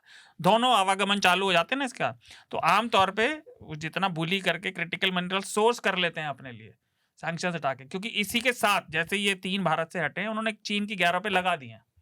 और डोनाल्ड ट्रंप मैंने इतनी देर से नहीं बोला था, पर नारंगी व्यक्ति ने बहुत धमकाया है कि कि वो चीन के साथ ट्रेड वॉर शुरू करने वाले, दुनिया में इसलिए हड़बड़ी भी है, मतलब सब अपनी पहुंचे पकड़ के बैठे कि भाई होगा क्या, शपथ ग्रहण हो जाए अगले हफ्ते, उसके बाद देखेंगे। विकास जी मतलब बहुत सारी चीज़ें तो सर कही दी गई हैं, पर मुझे ध्यान आ रहा है तब का, मुझे तब का ध्यान आ रहा है जब ये डील हो रही थी 2008 में, और किस तरीके से एकदम से जब हमने परीक्षण किए थे भारत ने मान लीजिए कहीं तो संप्रभु राष्ट्र के तौर पे कि हम भी कुछ कर सकते हैं, तो तब जिस तरीके से पूरे मामले को एक रंग देने की कोशिश की गई थी, और अब कह रहे हैं कि दोनों के बीच सहयोग आगे बढ़े, तो ठीक है, रिश्ते अच्छाई की ओर ही बढ़ने चाहिए। हाँ, और दोस्ती बनी रहे। दोस्ती बनी रहे। और मुझे लगता है कि जो लाइटर नोट पे ये बात कह सकते हैं कि शायद वो कुर्सी का खेल ना हो इन दिनों, बीते दिनों से जो चल रहा है कि वहाँ इनविटेशन के लिए कुर्सी बुक हो जाए। तो अच्छा ओपनिंग सेरेमनी की बात कर रहे हो हैं। सकता है कि बहुत सारी चलिए, चीजें उस दिशा में बढ़ वो रही हैं। ट्रेन जा चुकी है, जी वो उस पर विचार करने का कोई मतलब अब बचता नहीं है। मेरे दिमाग में था कि जब चुनाव होता है तब आपको एक दूसरा, अगर वोटर हैं तो वो एक देता है कि भैया तुम्हें को पहला अनुभव क्या था जब आप दिल्ली में पहली बार वोटर बनने कहीं से आए? और मैं नहीं बना कभी भी नहीं बने? मैं कोई था नहीं। लक्ष्मी नगर में कुछ टाइम, तो मेरा वोट ही नहीं था। मेरठ में वोट है तो चले जाते थे दिल्ली से। नहीं, लक्ष्मी नगर का आपने जिक्र किया, लक्ष्मी नगर मैं भी शुरुआत में आगे कुछ दिन रहा था, तो वो पहली जो याद होती है जो आप इस शहर में, आप कहाँ, आपकी दिल्ली से पहली कोई याद जो रोहिणी में रहा था पहले। आप रोहिणी आ के रहते? रोहिणी 15 दिन, फिर उसके बाद लक्ष्मी नगर। कोई घटना, ये ज्यादातर दिल्ली जो आते हैं लोग हमारी तरफ से, अरे उनका बहुत सबसे तगड़ी बड़ी घटना है मेरे। क्या बताऊंगा, आपसे पूछोगे तब। मैं तो वही तो पूछ ही रहा हूँ, वो तो रिकॉर्ड हो ही रहा है। ओ, तब तो हाँ। मैं ऐसे कहूंगा कि 1998 में जब मतलब उससे पहले भी आया था, पर 1998 में रहने के लिए आया, तो ये आप जाके रिकॉर्ड में चेक कर सकते हैं। तब तो मैं एनवायरमेंट रिपोर्टर नहीं था, वो बहुत गर्म साल था, और मैं सबसे ऊपर वाले कमरे में रहता था, चौथी मंजिल में रोहिणी में। और मेरे को, क्योंकि इतनी गर्मी मैंने कभी हल्द्वानी में देखी नहीं थी, जहाँ से मैं आया था नैनीताल के पास, इतनी गर्मी नहीं होती जैसी, और वो साल हॉटेस्ट में था, अमंग द हॉटेस्ट। और तो तब एक साथ मेरे साथ कोई लड़का रहता था एक, और वो बिहार का था, तो 2 बेड लगे हुए थे, तो वो आया और उसने आके बाल्टी से 2 मग्गा पानी जो है बिस्तर में डाला और फिर सो गया। बोला कि भैया यहाँ चौथे फ्लोर पे ऐसे ही सोना पड़ेगा। तो फिर मैंने कहा, और वास्तव में इट वाज जस्ट लाइक कि यार मैंने इतनी गर्मी जो है आधे घंटे, और हाँ नहीं तो, और इट वाज गुड, ऐसा कुछ नहीं लग रहा था कि हम गीले बिस्तर पे सोए हैं, और बढ़िया नींद आई। तो तब मैंने देखा कि अडेप्टेशन जो अब मैं सीख रहा हूँ पढ़ना कि कैसे आप अडेप्ट करते हैं, तो दैट वाज वो शानदार तरीका था अडेप्टेशन। अब शार्दुल, तुम्हारा पहला दिल्ली इसका अनुभव आए कब थे? ये साल के साथ 2005-6 में आया था मैं, तृतीय वर्ष करने के बाद यहाँ आया था, और बहुत देर में आए। और देर में नहीं मतलब परमानेंट। और अब सब हंसेंगे, और मैं सबसे पहले दिल्ली में आके रहा था आर के पुरम सेक्टर 1 में विश्व हिंदू परिषद के केंद्रीय कार्यालय में। चंपत राय जी मेरे पिताजी के मित्र हैं, तो मैं वहीं रुका था। और थोड़े दिन बाद मेरे कजिन का मेडिकल कॉलेज में एडमिशन हुआ था, तो लोग उसकी रैगिंग करना चाहते थे, तो हमने कहा था भाई तुम बता देना रैगिंग नहीं होगी। तो उसके सीनियर ने पूछा कहाँ रहते हो, तो वो आए थे मिलने, फिर वो अंदर आए, बैठे, फिर उन्होंने कहा नहीं भाई बेटे तुम्हारी रैगिंग नहीं होगी, क्योंकि उन्हें घर भी तो जाना है। तो अब मैं वहाँ उस दुनिया में नहीं हूँ, पर विश्व हिंदू परिषद के केंद्रीय कार्यालय आर के पुरम में। जी, आर के पुरम सेक्टर 1 चंपत राय में। उसके- वो फुल टाइम जॉब था? मेरा फुल टाइम जॉब नहीं था, वो तो मेरा परिवार पूरा वही है, तो रुकने का फ्री में, ओ सॉरी, फ्री में सबसे अच्छा। तृतीय वर्ष मतलब नागपुर से ही आए थे ना? नहीं, नागपुर से मैं घर गया था, उसके घर के बाद यहाँ आने का मैंने किया था। मैं कितने वर्ष का होता है?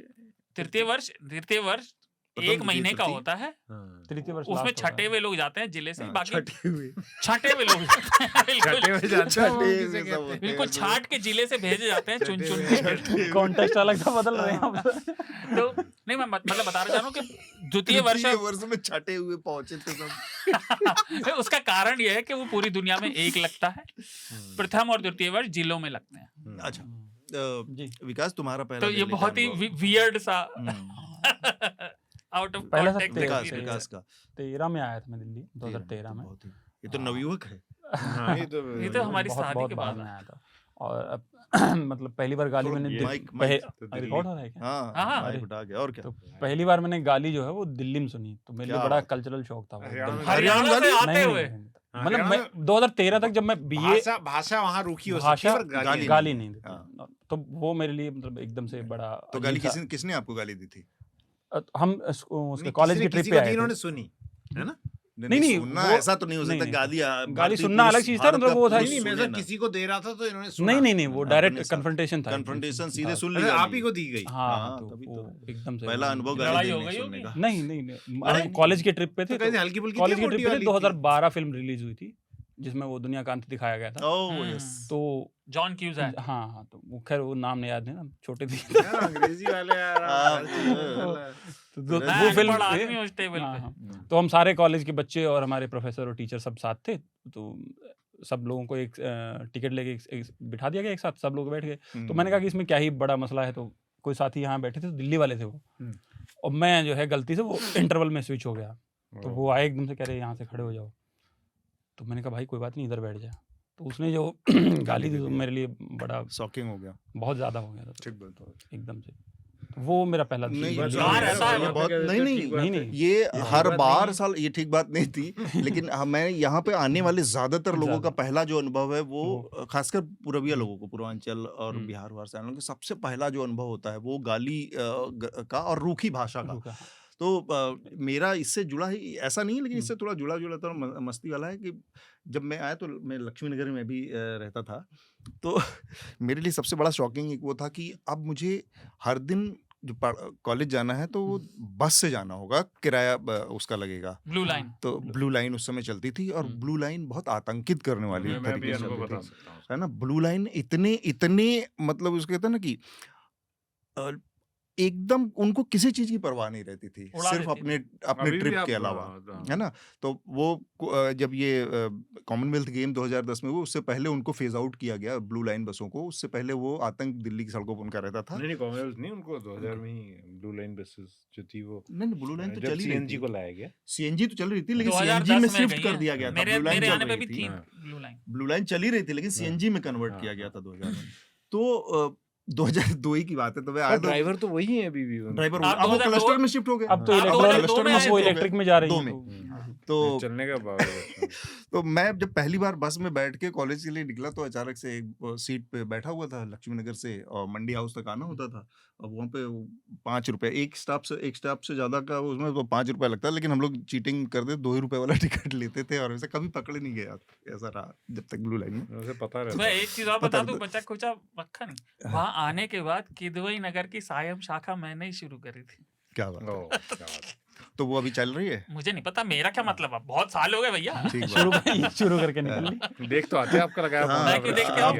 आपका पौधा वृक्ष बना कि नहीं बना, नहीं, मेरे को हाँ, कोई- बरगद हो गया। जिस रास्ते जाना नहीं वो खड़ंजा हो या सड़क, अपने को क्या मतलब। लेकिन एक बात मुझे याद है, आपने कहा लक्ष्मी नगर से मेरे को हौज खास आना पड़ता था काम करने के लिए, तो मुझे अभी भी याद है कि 335 नंबर चलती नंदनगरी से हौज खास हम्म। ये बस। ये अभी भी वहीं बैठे हुए हैं हौज खास के आसपास ही।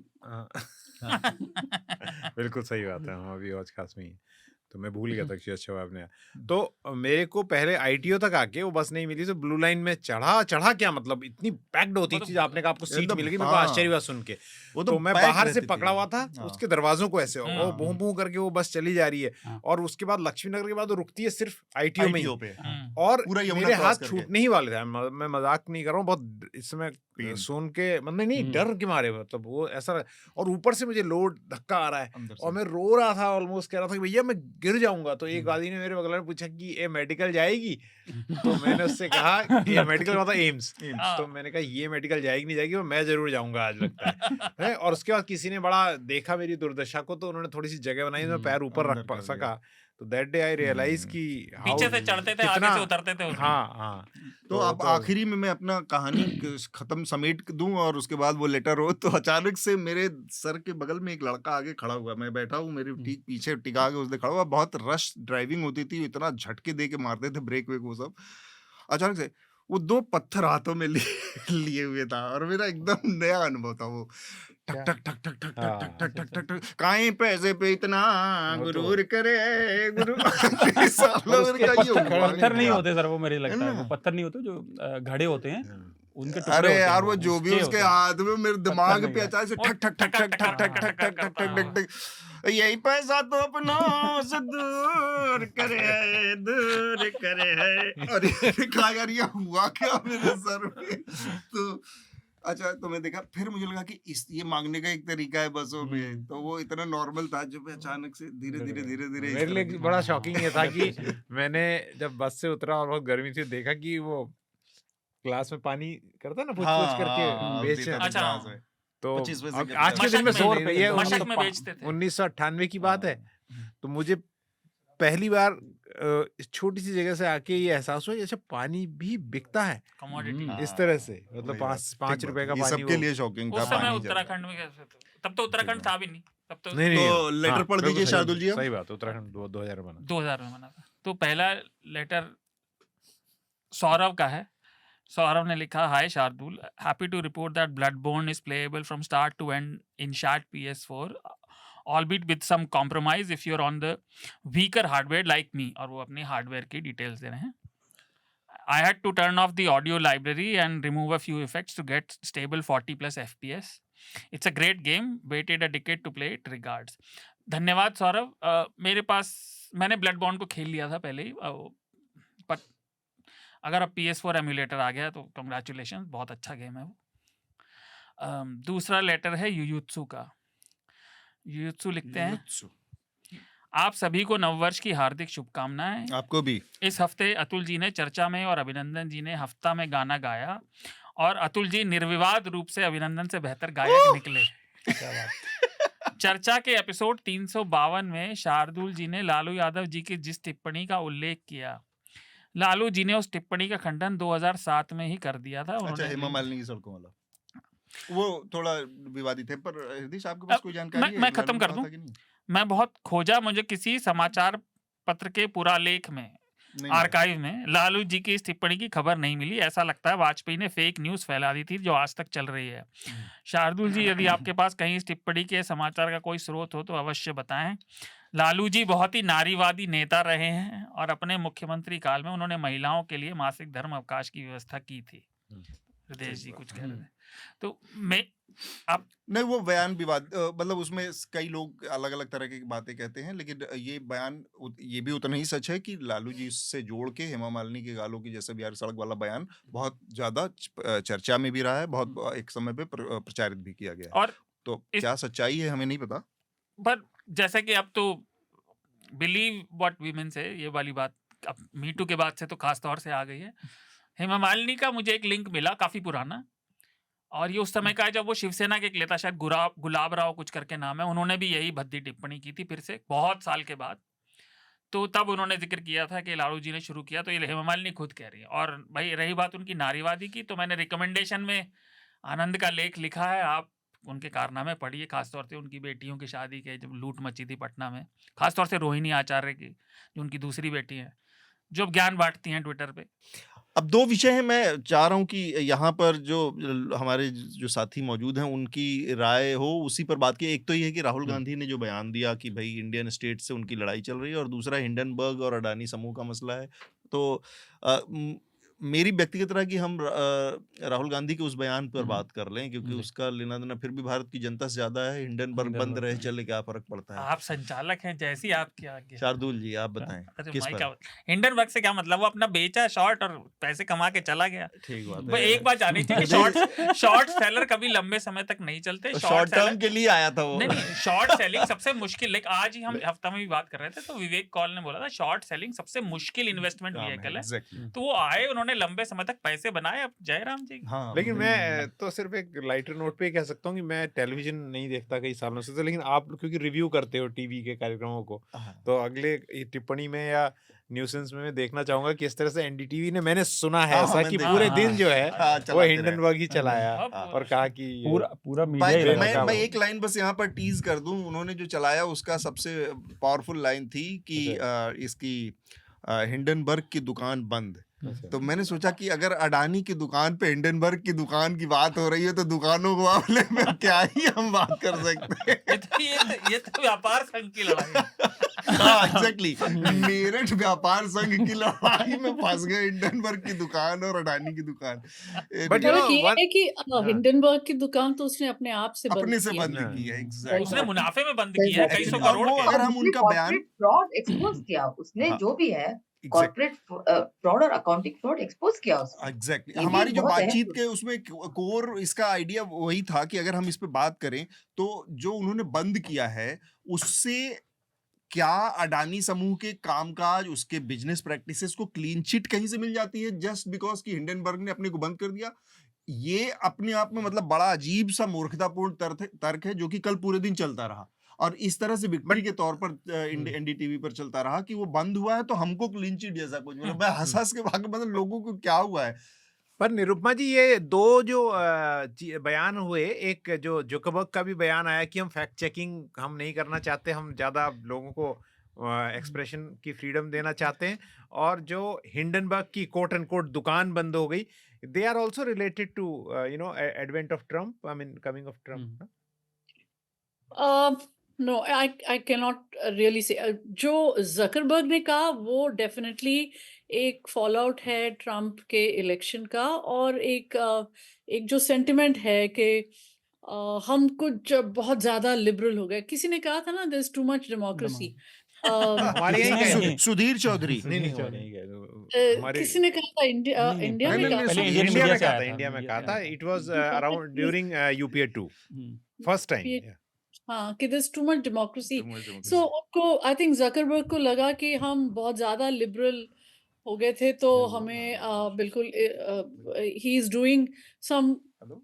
करेक्शन इन हिज माइंड, जो कॉल बहुत ज्यादा टू द अदर एक्सट्रीम हो गया इस। बाद में बट रिसीव आई करेगा मैं but about Hindenburg I like to say कि I don't think it has any relation to Trump. उसने, जैसा आपने कहा कि उसने पैसे बनाए, वो रिटायर हो जाएगा और अगले अवतार में वो कोई फिलैंथ्रोपिस्ट बन के आएगा शायद, आई डोंट नो।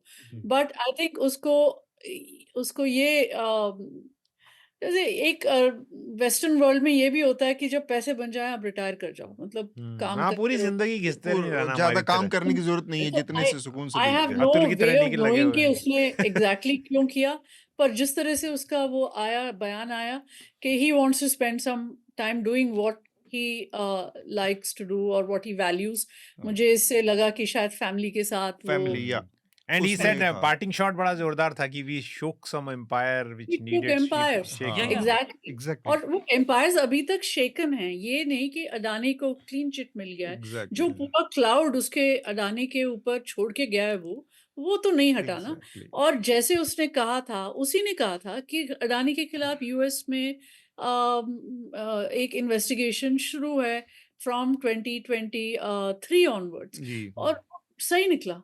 जी मतलब जी it is not because of Hindenburg, but he seemed to have a lot of information। Information उसने यस बहुत ज्यादा इन्वेस्टिगेट किया था, जो and it was actually I was thinking कि अगर हिंडनबर्ग ना होता तो हमें अडानी के बारे में इतना ज्यादा पता पता नहीं भी नहीं चलता चल पाता बिल्कुल ठीक हम्म, बात। और कि एक नहीं दो ब्रिज दो दस उनकी स्टोरीज थी, क्या। दोनों स्टोरीज हाँ, ने काफी इंफॉर्मेशन दी जिससे कि एक क्लैरिटी आएगी एक्चुअली क्या प्रैक्टिसेस है। राजलक्ष्मी आप भी कुछ इस पे बोलना चाहती हैं? बस यही है कि हाँ, इन्वेस्टर्स के साथ जहां भी फ्रॉड हुआ है, चाहे वो अमेरिकन हो या चाहे इंडियन हो, उसमें इन्वेस्टिगेशन होना चाहिए। राइट यहाँ पे पता नहीं इतना ज्यादा ये रिलक्टेंस क्यों हो रहा है कि जेपीसी नहीं बिठाएंगे, सेबी का कुछ कॉन्फ्लिक्ट ऑफ इंटरेस्ट है, उसको भी एक्सप्लोर नहीं करेंगे। हम सुप्रीम कोर्ट ने कमेटी बिठाई। अब इतना ज्यादा जो ये हेजिटेंसी दिखाई दे रहा है एटलीस्ट हमारी सरकार की तरफ से, ये थोड़ा अजीब ही लगता है। ये तो इनफैक्ट वहां पे जो यूएस कोर्ट ने उनको इंडाइक्ट किया क्योंकि यूएस इन्वेस्टर्स के साथ गलत हुआ। ठीक बात। एटलीस्ट वो लोग अपने सिटीजन्स की तो थोड़ी चिंता कर रहे हैं। वो चिंता तो यहाँ नहीं हो रहा। सेबी के बारे में भी जो जिस तरह की चिंताएं उसमें से निकल के आई हैं और सेबी के कामकाज से वो ज्यादा एक इंस्टीट्यूशनल फेलियर हमारी तरफ से दिखता है कि एक प्राइवेट कंपनी की प्रैक्टिसेस को, करप्ट प्रैक्टिसेस को बचाने की कोशिश दिखती भी हो, लेकिन सेबी का जो के ऊपर जो सवाल उठे हैं उसको भी सही करने की कोई कोशिश सरकार की तरफ से नहीं दिखती कि क्योंकि माधवीपुरी जब बुचवाला। आपने, सॉरी मैं जी आपकी जी बात को काट, जब एक लाइन आपने ले लिया है कि attack by Hindenburg is attack on India, not on Adani, it is not on a private businessman, it is an attack on India. तो फिर आपने मतलब वो एक रेड लाइन बना लिया ना कि इसके आगे कोई बात नहीं कर सकता। ठीक अब बात। जो भी वो कह रहा है वो it's an attack on India. मान लो पाकिस्तान ने ही हमला कर दिया हमारे ऊपर, इस तरह का उन्होंने एक स्टैंड ले लिया, जिससे जो भी कुछ आगे उसके ऊपर कहे कि नहीं सेबी को इन्वेस्टिगेट सेबी चेयरमैन को इन्वेस्टिगेट करो या अडानी के बिजनेस डीलिंग्स को इन्वेस्टिगेट करो, वो then it becomes anti national. Of course You can't say anything because then if you take Hindenburg side and say कि नहीं इसने जो कहा है ये सही कह रहा है शायद, और एटलीस्ट इफ सही नहीं कह रहा है आप इन्वेस्टिगेट तो करके दिखाओ कि नहीं कह रहा है. इतना भी हम लोग नहीं एज कर अ रहे हैं। नेशन हम नहीं कर पाए एज जर्नलिस्ट और एज मीडिया.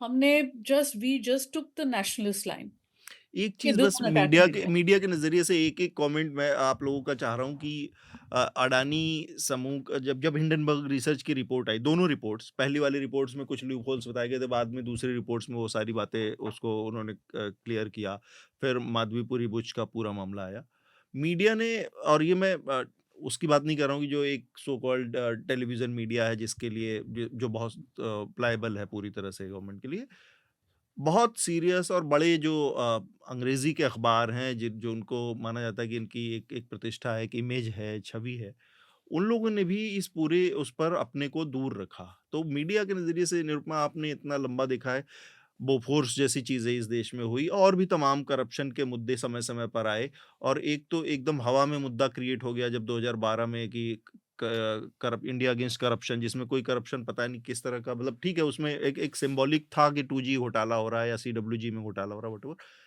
यहाँ पर मीडिया ने एकदम ही इस चीज को तवज्जो नहीं दी. तो ये इस चीजों को एक लंबे अरसे में आप जब देखते हैं तो इस पर आपको कोई राय बनती है कि किस तरह का हमारा मीडिया किधर जा रहा है?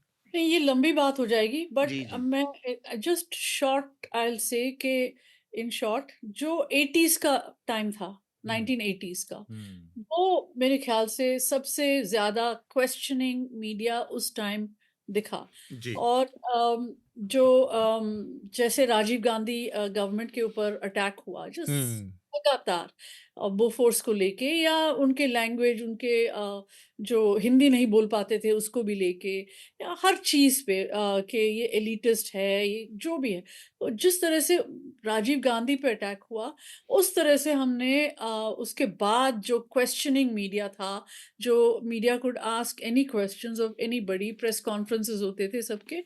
उसके बाद शायद 2012 में मनमोहन सिंह के साथ UPA 2 में ही हुआ है. जी. उसके बाद जो गवर्नमेंट आई है, we are treating it like ये इस गवर्नमेंट के आने के लिए ही मीडिया वेट कर बैठा रही हुआ था. हाँ, और जब अब आ गया है तब हमें इसको क्वेश्चन नहीं करना नहीं चाहिए. करना चाहिए. तो मुझे मतलब I got a feeling of this kind कि अब now we have the right government, now we should not question this government. इनको टाइम तो दो, इनको टाइम देना चाहिए. We can not attack them immediately.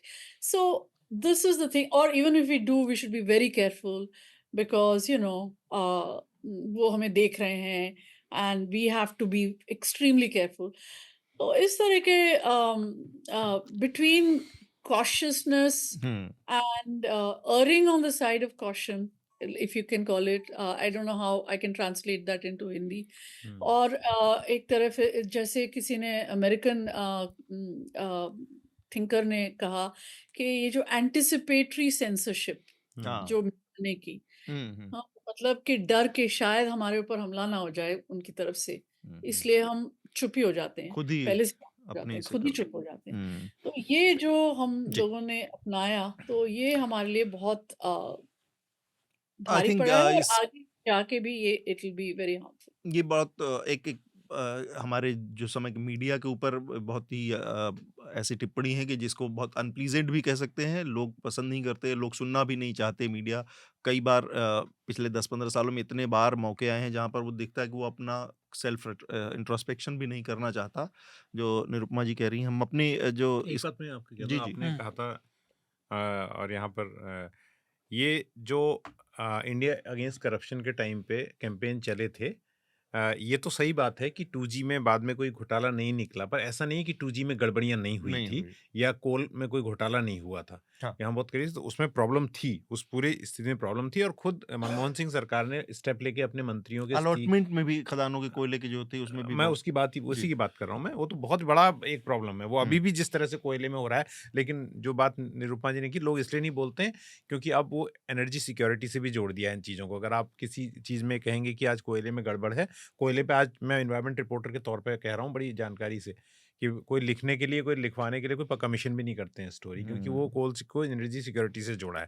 तो ये बात तो उस समय भी गड़बड़ थी, ऐसा नहीं है मनमोहन सिंह सरकार गड़बड़ नहीं थी। और स्पेक्ट्रम घोटाले में भी जो प्रिजम्पटिव लॉस और इस तरह से बताया गया था, जीरो लॉस कह दिया, वो भी प्रॉब्लम थी। तो देयर वाज प्रॉब्लम, लेकिन यस यू आर राइट कि जब वो अब उस समय उतना बोल रहे थे, वही लोग अभी वही बिल्कुल नहीं लोग है। क्या बोल रहे हैं क्या? हुँ। और दूसरा ये कि जो जिस कोल वाले उसमें लॉस की बात कर रही है, जो कोल पॉलिसी में घोटाले की बात हो रही है, क्या उस प्रोसेस को इस जो सरकार उस पूरे मुद्दे पर सवार होकर सरकार में आई है, मोदी सरकार पिछले 10 सालों से, क्या उसने उस कोल प्रोसेस को सही कर दिया? अब उसमें ट्रांसपेरेंसी, अब वो सारी चीज़ें आ गई पहले जो या थी, उसी को फॉलो कर रही है? पहले नीलामी का मुद्दा नहीं था, लेकिन अब वो फिर लंबी बात है, फिर हम अगला सब्जेक्ट नहीं ले पाएंगे। नीलामी अब भी हो रही है, नीलामी हो रही है, लेकिन उसमें बहुत सारी प्रॉब्लम्स हैं। तो हुँ। हम ये नहीं कह सकते कि अब जो हो रहा है वो फिक्स कर दी गई है पहले की ईमानदारी से हो प्रॉब्लम। रहा है, ठीक बात है। हुँ। हम अपने आखिरी अगले विषय के समय का वो है तो हम जो हमारा आखिरी विषय है राहुल गांधी और उनका जो बयान है उस पर बात करेंगे। राहुल गांधी कांग्रेस पार्टी का जो नया मुख्यालय बना है उसके ऊपर उसके उद्घाटन के मौके पर भाषण दे रहे थे और उन्होंने बातचीत के दौरान जो कहा, जो अक्सर उनसे होता है कि वो जो शब्दों का गलत चयन, इंटेंशन चाहे जो भी हो उनकी, वो जाने, लेकिन शब्दों का गलत चयन और फंबल करना और चाहे अनचाहे एक ऐसी चीज़ मुहैया कराना अपोज़िशन को, अपने विपक्षियों को, जिससे कि एक कंट्रोवर्सी बन जाती है खुद उनके इर्द-गिर्द। और कायदे से ये मौका था जब कांग्रेस पार्टी का अपना हेडक्वार्टर उद्घाटन हो रहा था और बहुत सारे कांग्रेस पार्टी के बड़े नेता वहाँ मौजूद थे। लेकिन वो सारी चीज़ों से डाइवर्ट होके उनके उस बयान पर आ गए जिसमें उन्होंने कहा कि हम भारतीय जनता पार्टी, आरएसएस और इंडियन स्टेट से लड़ रहे हैं। तो इंडियन स्टेट से कहने का मतलब होता है कि आप अ, कई बार ये हो सकता है कि आप क्या कहना चाह रहे हो, ये हो सकता है कि आप उस पर आपको एक एज दे दिया है, आपको एक बेनिफिट ऑफ डाउट दे दिया जाए, लेकिन आप अपने विपक्ष से, अपने राजनीतिक प्रतिद्वंदियों से ये उम्मीद नहीं कर सकते कि आप इतनी लूज़ बॉल फेंकते रहेंगे और सामने वाला उसको हुँ। छोड़ देगा या उस पर वो प्रहार नहीं करेगा। तो एक ये चीज़ है राहुल गांधी के बयान में। और कई बार मतलब केवल ये गलत शब्द चुनने का मसला नहीं रह जाता। कई बार ये होता है कि आप एक एक बंधी-बधाई कोई थीम के इर्द-गिर्द फँस गए हैं और उस थीम के दाएँ-बाएँ फिर जाके कुछ नई वोकैब्युलरी कहें, नया इश्यू कहें, नए मुद्दे कहें, नई राजनीति कहें, उसको इजाद नहीं कर पा रहे हैं आप। एक बंधी-बधाई थीम के अंदर और उस थीम का जो अंडरटोन है या जो छिपा हुआ वो है एक विक्टिमहुड। और फिर बार-बार उसमें वही चीज़ें आती हैं कि आप किससे लड़ रहे हैं। आप इंस्टीट्यूशन से तो हो सकता है कि इंस्टीट्यूशन एक, लेकिन सारे के सारे इंस्टीट्यूशन, सारे की सारी, पूरी की पूरी सरकार। तो ये अपने आप में थोड़ा इस तरह का एक एक्ज़ैजरेशन है जो कि राहुल गांधी के पद पर, लीडर ऑफ अपोज़िशन के पद पर बैठे आदमी को इस तरह से लूज़ली इस तरह की चीज़ों को इस्तेमाल करने से उसके बहुत नेगेटिव मैसेज जाते हैं। सबसे पहले मैं शार्दुल और हृदेश और विकास ले लेता हूँ, फिर आखिर में हमारे दोनों मेहमानों के कमेंट लूँगा। हृदेश? नहीं, जो आपने बात कही, 2-3 बातें थी। मैंने देखा कि कुछ यूट्यूबर्स ने एक चीज़ को उठाया है और न्यूज़पेपर्स में और मेन स्ट्रीम मीडिया में दूसरी साइड है। तो जो आप इंडियन स्टेट वाली बात कह रहे हैं, ये न्यूज़पेपर्स में है। हाँ। यूट्यूबर्स ने भागवत पर जो उन्होंने बोला है वो इस चीज़ उठा ली है कि हाँ, एनी कि पर्सन जिसने कहा प्रतिष्ठा है हुई कि नहीं भारतीय नहीं आज़ादी उनको की। जेल में होना चाहिए था। अगर कहीं भी किसी देश में कोई और व्यक्ति ऐसा कहता तो वो अभी तक राम जेल मंदिर में वाले होता, मुद्दे को, हाँ। क्योंकि वो तो I am not drawing equivalence, लेकिन ये बात आप बिल्कुल बिल्कुल ठीक है। और मतलब ये दोनों जो बयान है ऐसे हैं बिल्कुल, एक में बीजेपी बैकफुट में, आरएसएस बैकफुट पे जाती है, और दूसरे में उनको पूरा मौका मिलता है। मैंने वो उनकी स्पीच जो है उस वक्त नहीं सुनी है जो वो डिलीवर की उन्होंने। हुँ, लेकिन जब इंडियन स्टेट आप कहते हैं तो आप सेडिशन इनवाइट करते हैं, हुँ, क्योंकि यही तो जो कह रही है बीजेपी या नड्डा साहब का स्टेटमेंट है कि पूरा इकोसिस्टम है जिसमें वो माओइस्ट की ओर इशारा करते हैं, या अर्बन नक्सल। नक्सल जो ये कहते हैं कि इंडियन स्टेट को उखाड़ फेंकना है, विच इज़ नॉट करेक्ट। क्योंकि अभी भी ऐसा नहीं, India is a functional democracy चल रही है और जी। हर जगह प्रॉब्लम्स होती, पूरे वर्ल्ड में इस वक्त एक ऐसी स्थिति है जहाँ पर उभार है एक विचारधारा का, तो दूसरे को प्रॉब्लम है उस वक्त।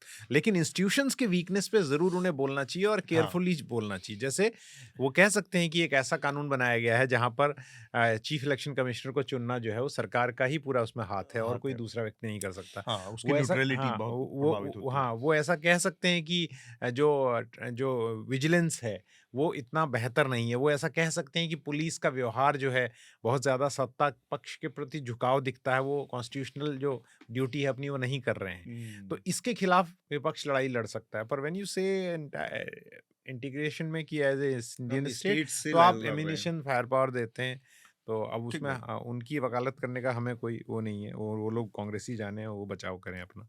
जी।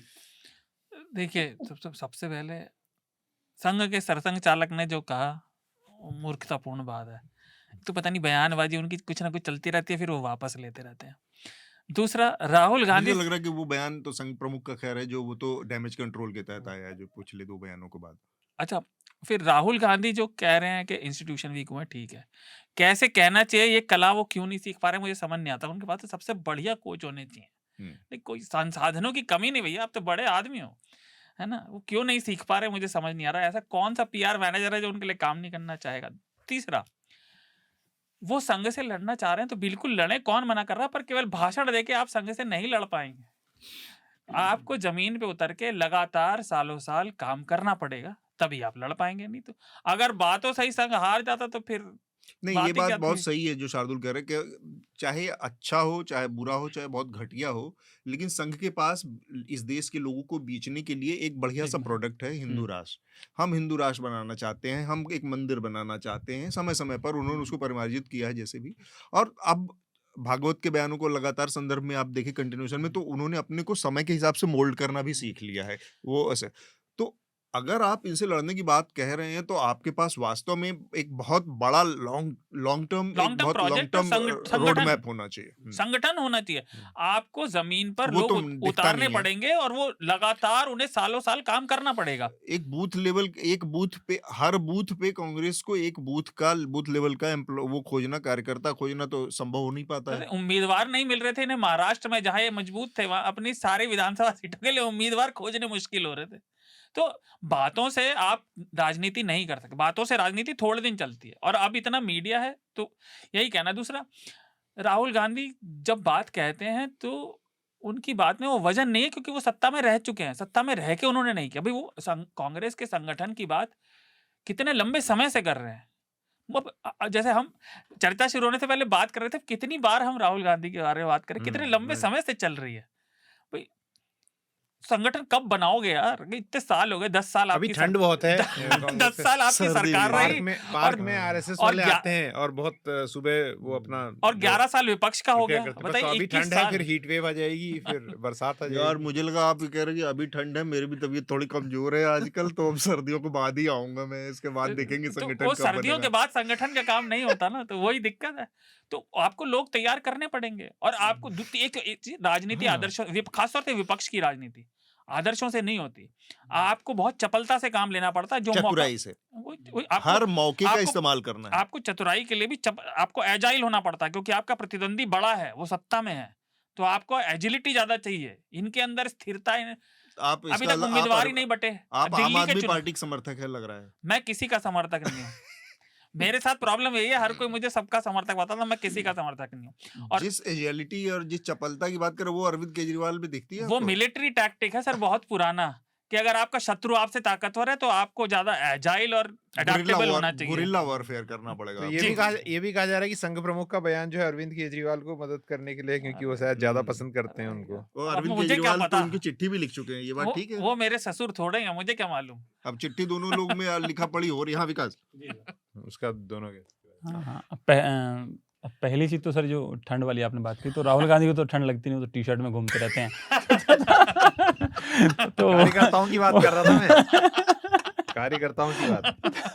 तो वो और वो कर सारे देती है वो बब्बर ऐसे शेर हैं, ही। तो उनको तो कहीं ठंड लगेगी। कार्यकर्ता जो है राहुल ठीक बात है। गांधी आगे अब दूसरी जी। बात। पिछला जो हमारा विषय था सर, उसमें सिर्फ एक लाइन में मुझे एक बात कहनी थी, हिंडनबर्ग वाला, हाँ।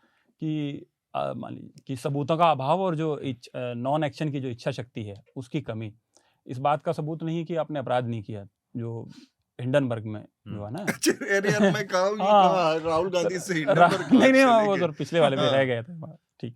और राहुल गांधी वाला जहाँ तक मुझे बात इंडियन स्टेट की जो है वो तो वही आपने सही कहा कि वो डिफेंड करें, पर मुझे जो लगता है जिस तरीके से पिछले दिनों से वो चुनाव आयोग और बाकी सारी चीज़ों को लेकर वो शायद जिक्र करना चाह रहे थे और इसलिए उन्होंने वो एक क्यूमुलेटिव टर्म के तौर पर उसको इंडियन स्टेट इस्तेमाल कर लिया, जो मुझे लगता है। अजीब सी लगती है। मतलब मैं हाँ। बताऊं एक छोटी सी बात। हम कश्मीर के चुनाव में थे, हम हरियाणा चुनाव के दौरान वहां थे, महाराष्ट्र के चुनाव हमने देखे तीनों में, तीनों जगह पे, झारखंड के चुनाव अभी जो बीते हैं, ये 4 स्टेट के जो 2 महीने 3 महीने के अंदर की बात कह रहा हूं मैं, अब व्यक्तिगत अनुभव जो हम लोगों ने वहां जाकर देखा, सब जगह इनके कैंडिडेट्स, इनके कार्यकर्ताओं की एक शिकायत कि ये लोगों ने कैंपेन तक नहीं किया। झारखंड में आखिर चुनाव आ गए थे, 2 रैलियां की हो, इतना बड़ा स्टेट। कश्मीर में इनके पास केवल जम्मू का हिस्सा था, कश्मीर वाले वैली वाले हिस्से में नेशनल कॉन्फ्रेंस का सारे जिम्मा मोर्चा उठाए हुए थी, ये गायब वहां से। महाराष्ट्र में इन्होंने लिमिटेड 1 2 3 रैलियां की। अब समस्या ये है कि हर जगह इनके कार्यकर्ताओं की ये शिकायत है कि ये ग्राउंड पर नहीं आते, और फिर आप बिटर होके जब चुनाव में हार जाते हैं तो बिटर होकर इतना इस तरह की बयानबाजी करते हैं कि इतना बिटरनेस दिख रही है आपकी, लेकिन आपने एक्चुअली ग्राउंड में क्या किया? जब वो था, आपके सारे कार्यकर्ता करेंगे आप लापता है वहां से। अब हमने दोनों मेहमानों से इस पूरे मुद्दे पर इंडियन स्टेट से जब मुकाबिल हैं कांग्रेस पार्टी और राहुल गांधी, तो उनसे राय ले लेते हैं। सबसे पहले राजलक्ष्मी, आप कैसे देखती हैं इस मुद्दे को? भाई वो गलत शब्दों का इस्तेमाल किया उन्होंने, क्योंकि उन्होंने सोचा इंडियन स्टेट और सरकार एक ही चीज है, लेकिन स्टेट और गवर्नमेंट ऑब्वियसली कॉन्फ्लिक्ट नहीं किया जा सकता है। हाँ जी। और इसको और इसका तो, और इन शब्दों को कैसे इस्तेमाल जो है करना चाहिए, वो तो बीजेपी अच्छे से जानती है, तो उन्होंने इसको उठाया और उसको भुनाया। लेकिन मतलब सबसे ज्यादा एंटी नेशनल काम तो मुझे लगता है इस सरकार ने किया है। मतलब चाहे किसानों के मुद्दे को अगर आप देखें, उन्होंने कैसे हैंडल किया, चाहे जो माइनॉरिटीज के साथ क्या बर्ताव रहा, चाहे मणिपुर को कैसे हैंडल किया। तो अगर ठोस रूप में कौन सी पार्टी नेशनलिस्टिक है या गैर नेशनलिस्टिक है, अगर सही मायने में अगर इसका आंकलन अगर किया जाए तो ये तो स्पष्ट है। लेकिन हाँ, मतलब शर्दुल की बात से भी मैं सहमत हूँ कि सिर्फ भाषणों से और नए जो है बिल्डिंग ढांचा से आप संगठन को नहीं खड़ा कर सकते, और अब अपनी जो राजनीति है उसको आपको सड़क पे भी ले आना पड़ेगा और लोगों के मुद्दों को उठाना पड़ेगा, क्योंकि कांग्रेस ने तो एक ढंग की रैली तक नहीं की कि दिल्ली के इलेक्शन के कॉन्टेक्स्ट में। मतलब ऑपोजिशन का अगर उनको स्टेटस चाहिए तो एटलीस्ट एक कुछ प्रोटेस्ट रैलीज करते हैं, आम आदमी पार्टी के खिलाफ करते। सड़क पे मैं अभी देख रहा था, इतने दिनों बाद वो अचानक से राहुल गांधी पहली बार परसों दिखे, वो एक नाले के सामने जाके कह रहे दिल्ली पेरिस नहीं। अब ये क्या पॉलिटिकल स्ट्रेटजी है कि आप 4 दिन के लिए उतरेंगे और एक ऑप्टिक्स के लेवल पे जाके कि ये हो जाएगा और वीडियो दिखा देंगे यूट्यूबर्स। एक और दिक्कत है, अगर ये इंडिया अलायंस की अगर ये लीडरशिप देना चाहते हैं या वो सोचते हैं कि वही देने के काबिल है, तो उनको एटलीस्ट इंडिया अलायंस को तो करना चाहिए मजबूत। इंडिया अलायंस के भी लोग नहीं, भी उस इंडिया अलायंस का हिस्सा है, लेकिन आप उनके खिलाफ भी कैंडिडेट खड़ा करें तो आपका मतलब गोल क्या है अल्टीमेटली? अगर ये एक बहुत बड़ा सवाल है। निरुपमा, आप कैसे देखते हैं इस बयान को राहुल गांधी के? मैं आप लोगों को सुन रही थी एंड मुझे लगा, जब मैंने इस बयान को पढ़ा, मुझे ये नहीं लगा कि इन्होंने रॉन्गली यूज किया है। इन्होंने एक्चुअली पूरे वर्ल्ड में अब जब आप अमेरिका को देखते हैं, वहां पे भी एक बहुत बड़ा चला हुआ है कि डीप स्टेट है, ट्रम्प के खिलाफ डीप स्टेट खड़ा हो गया है और काम नहीं करने देगा। आप श्रीलंका में भी देख लेंगे तो वो वहाँ पे अनुराग कुमार दिसनायके कह रहे हैं कि वो जो उनका स्टेट है, मतलब जिससे जो इंस्टीट्यूशंस को कैप्चर किया हुआ है लोगों ने, ब्यूरोक्रेसी जो एंट्रेंच्ड है, सदियों से जो एंट्रेंच्ड है, या जो एलीट रूलिंग क्लासेस हैं जो अभी भी टच में रहते हैं विद द स्टेट।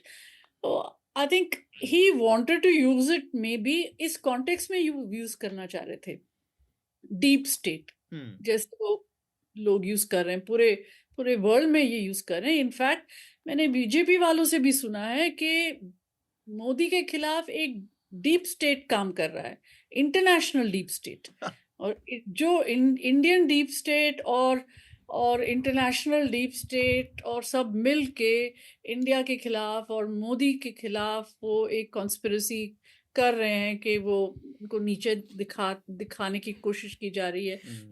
जब ये अडानी वगैरह का चल रहा था उस टाइम, तो I think he did choose the word deliberately, but वो मतलब didn't go well because उन्होंने इंडियन स्टेट कहा। इंडियन स्टेट, जब इंडियन जोड़ देते हो आप एक वो, फिर आप वो डीप इमोशनल स्टेट एक वैल्यू ज्यादा।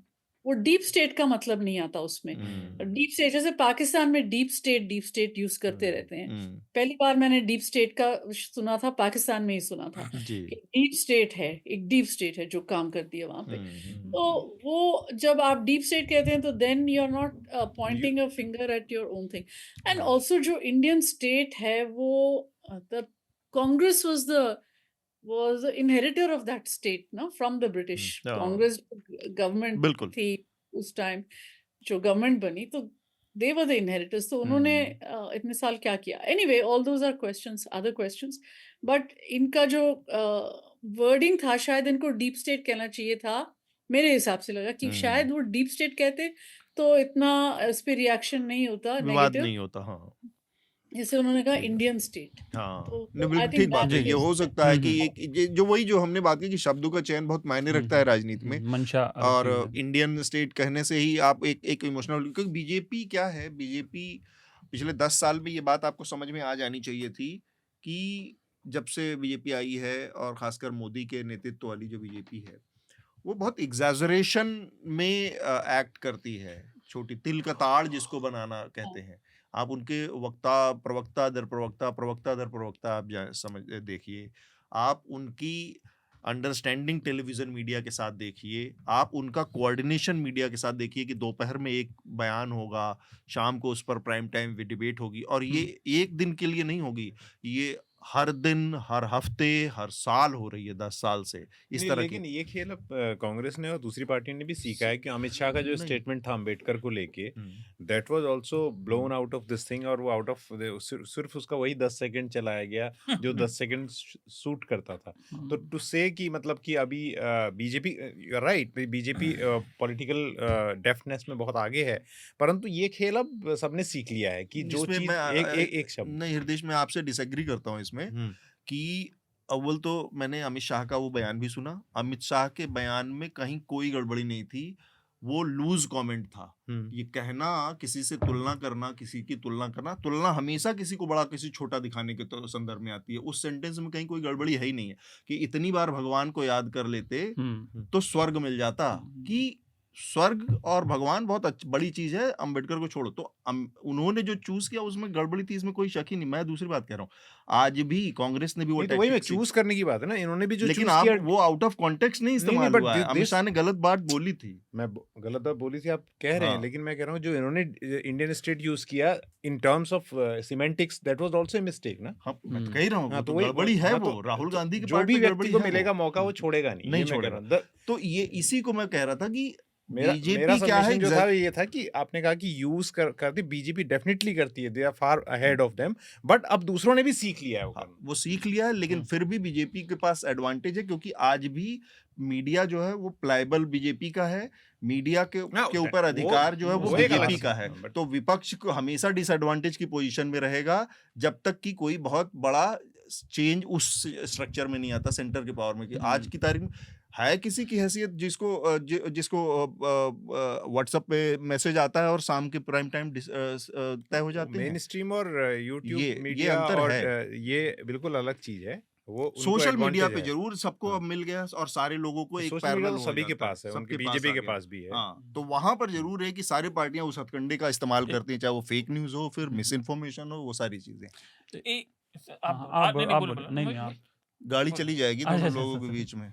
हाँ, एक सर मुझे लगता है कि जो बाकी समस्या है ना पहले आप कांग्रेस के पहले। साथ जो डिस्कस हो रहा था, तो उसमें लगता है कि जैसे कांग्रेस के साथ भी थोड़ा टू मच डेमोक्रेसी वाला मामला है कि वहाँ भी चीज़ें जो है इस तरीके से फंसी रह जाती हैं कि एक निर्णय लेना है मगर वो उस तरीके की क्या इच्छा शक्ति दिखा नहीं पाते कि सेंट्रल लीडरशिप, चाहे वो कोई भी मामला हो, नहीं जैसे देखिए, इच्छा शक्ति से ज्यादा मामला ये है कि आप कितने जैसे अशोक गहलोत सेंटर को की वो ताकत बनाने का ही इस मामला था तो नहीं कितना नहीं फैल इस गया रहता सेंटर की पूरा। ताकत किससे तय होती हाँ है बोलिए कि आपकी सत्ता। राजनीतिक हैसियत कितनी बची हुई है। जिस समय 10 स्टेट होंगे ना कांग्रेस के हाँ हाथ में, उस समय किसी की औकात नहीं होगी कि कोई से छोटा मोटा स्टेट का लीडर उनको डिफाई कर जाए, जैसे आज दिखने को मिलता है। हाँ, क्योंकि पता है ना कि दिल्ली कमजोर है या दिल्ली कमजोर हाँ कांग्रेस का जो सेंटर है वो कमजोर है, हम्म, वो उस तरह से आकर्षक नहीं है जैसा मोदी है।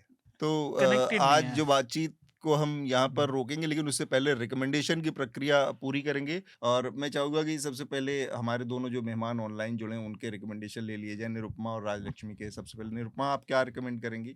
मैं क्या रेकमेंड करूँगी? सोचा नहीं मैंने। मैं तो बिंज वॉच कर रही हूँ अमेज़न प्राइम में। काफ़ी सारे जो हैं वहाँ पे जो टीवी ड्रामास। और बीबीसी प्लेयर में मैंने देखा, अमेज़न प्राइम के अंदर होता है वो बीबीसी प्लेयर। उसमें आई बिंज वॉच्ड एक पुराने ज़माने के वो एक फ्रेंच ऑथर थे, जॉर्ज सिमेनॉन। क्राइम फिक्शन लिखा करते थे वो, और उनका एक बहुत मशहूर डिटेक्टिव होता था मैग्रे। उसके 4 एपिसोड्स उसमें हैं जी। बीबीसी प्लेयर में। तो उसको मैंने बिंज वॉच किया। वो मेरा रिकमेंडेशन है इसके लिए। ग्रेट। राजलक्ष्मी, आप क्या रिकमेंड करेंगी? अच्छा, मैं वो रिकमेंड नहीं करूंगी क्योंकि मैंने वो देख लिया है। Is it good? Good, you liked it? Yeah, very much. It's so good. Yeah. हाँ, तो कितने ना बड़े हैं? नेज 4 एपिसोड, एक 4 घंटे के? एपिसोड हाँ हाँ, देखा जा बहुत सकता बहुत है। बढ़िया है। तो हम भी थोड़ा सा ये थ्रिलर्स और डिटेक्टिव सारे सीरीज थोड़ा जर्नलिस्टों की पसंद चॉइस करते मतलब हैं। ये कोर एरिया ऑफ इंटरेस्ट एक ही तरह का होता है, थ्रिलर, क्राइम। नहीं, जो क्या बुक्स पता है हम आपको? पढ़ते हैं वो हाँ? बहुत एक एकेडमिक काइंड ऑफ बुक्स हो जाती है, जी। तो हाँ। बिल्कुल रेकमेंड नहीं कर पाते हम। हाँ हाँ। एनीवे एक फिल्म है जो मुझे देखना है, लेकिन वो थोड़ा स्लो बर्न जिसको कहते हैं। उसका नाम है द जोन ऑफ इंटरेस्ट। वो भी प्राइम में है, प्राइम अमेज़न में। और वो बेसिकली सेकेंड वर्ल्ड वॉर की सेटिंग है, जिसमें एक कंसंट्रेशन कैंप है और उसके साथ ही एक जर्मन हैबिटेशन भी है साथ में। और वो जर्मन्स कैसे बिल्कुल नॉर्मली अपना लाइफ जी रहे हैं, और कंसंट्रेशन कैंप एकदम उसके साथ बिल्कुल जुड़ा हुआ है। और वहां से जो सारे कंसंट्रेशन कैंप से जो चीजें आती हैं तो वो इस्तेमाल भी जी, करते हैं अपनी हम्म, रोजमर्रा की जिंदगी में, और बिल्कुल उसको नॉर्मलाइजेशन मतलब की तरह उसको दिखाया गया है। तो एक इंटरेस्टिंग फिल्म है, और उसको मैंने क्या तो नाम मैंने बताया देखना आपने? भी शुरू किया है, लेकिन उसको कंप्लीट नहीं किया है। Zone of interest. जोन इसलिए ऑफ मैंने कहा interest. Slow burn, the zone of interest. Okay, nice. I have seen it. It's a very You good seen film. it? Shardul हाँ, Okay, ठीक okay, है। 3 okay. बताएंगे ना, Yeah, मतलब हाँ, फिर 3 ही हम बताऊँ। उसमें से एक तो देखेंगे। हम शार्दुल का रिकमेंडेशन ले लें, हाँ, ठीक है। लगे हाथ। तो मेरा पहला रिकमेंडेशन है, हिंदू में 14 तारीख को एक आर्टिकल आया था अंजलि भारद्वाज और अमृता जौहरी का, जो जिसको लेकर जयराम रमेश ने सुप्रीम कोर्ट में पिटीशन भी डायल करी है कि किस तरह सरकार ने वो इलेक्शन कमीशन का वो रूल ही बदल दिया कि जिससे आपको 17C के अंतर्गत डेटा मिलता था सारा, अब उस डेटा को लिमिटेड कर दिया है।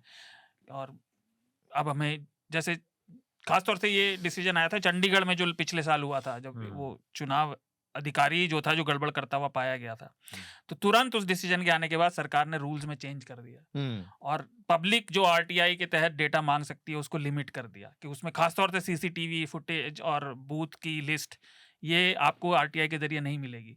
तो ये आर्टिकल पढ़े कि कैसे ट्रांसपेरेंसी सरकार खत्म कर रही है, और इलेक्शन कमीशन ने कुछ बोला भी नहीं। नहीं नहीं, बोला, बोला है, जाते जाते बोला प्रेस उन्होंने कॉन्फ्रेंस कि में बोला आपको है। इतने हाँ। घंटे लगेंगे, अगर एक पोलिंग बूथ का भी आप देखेंगे तो इतने साल लग नहीं जाएंगे नहीं फुटेज कोई को देखने ऑब्जेक्शन में। नहीं, मतलब अमेंडमेंट के खिलाफ कोई नहीं, मैं ऑब्जेक्शन उनको नहीं लाए डिफेंड वो। नहीं कर रहा हूँ, मैं कह रहा हूँ हाँ कि दे सेड तो उन्होंने समथिंग उस पर which जिक्र which किया है may be उसका, हाँ। nonsensical but हाँ। बड़ा पर्टिकुलरली कहा कि outgoing, नहीं देंगे वो, हाँ। बिल्कुल उससे। हाँ खुशी की बात है, कोई एकदम शेर नहीं सुनाया उन्होंने। तू हाँ।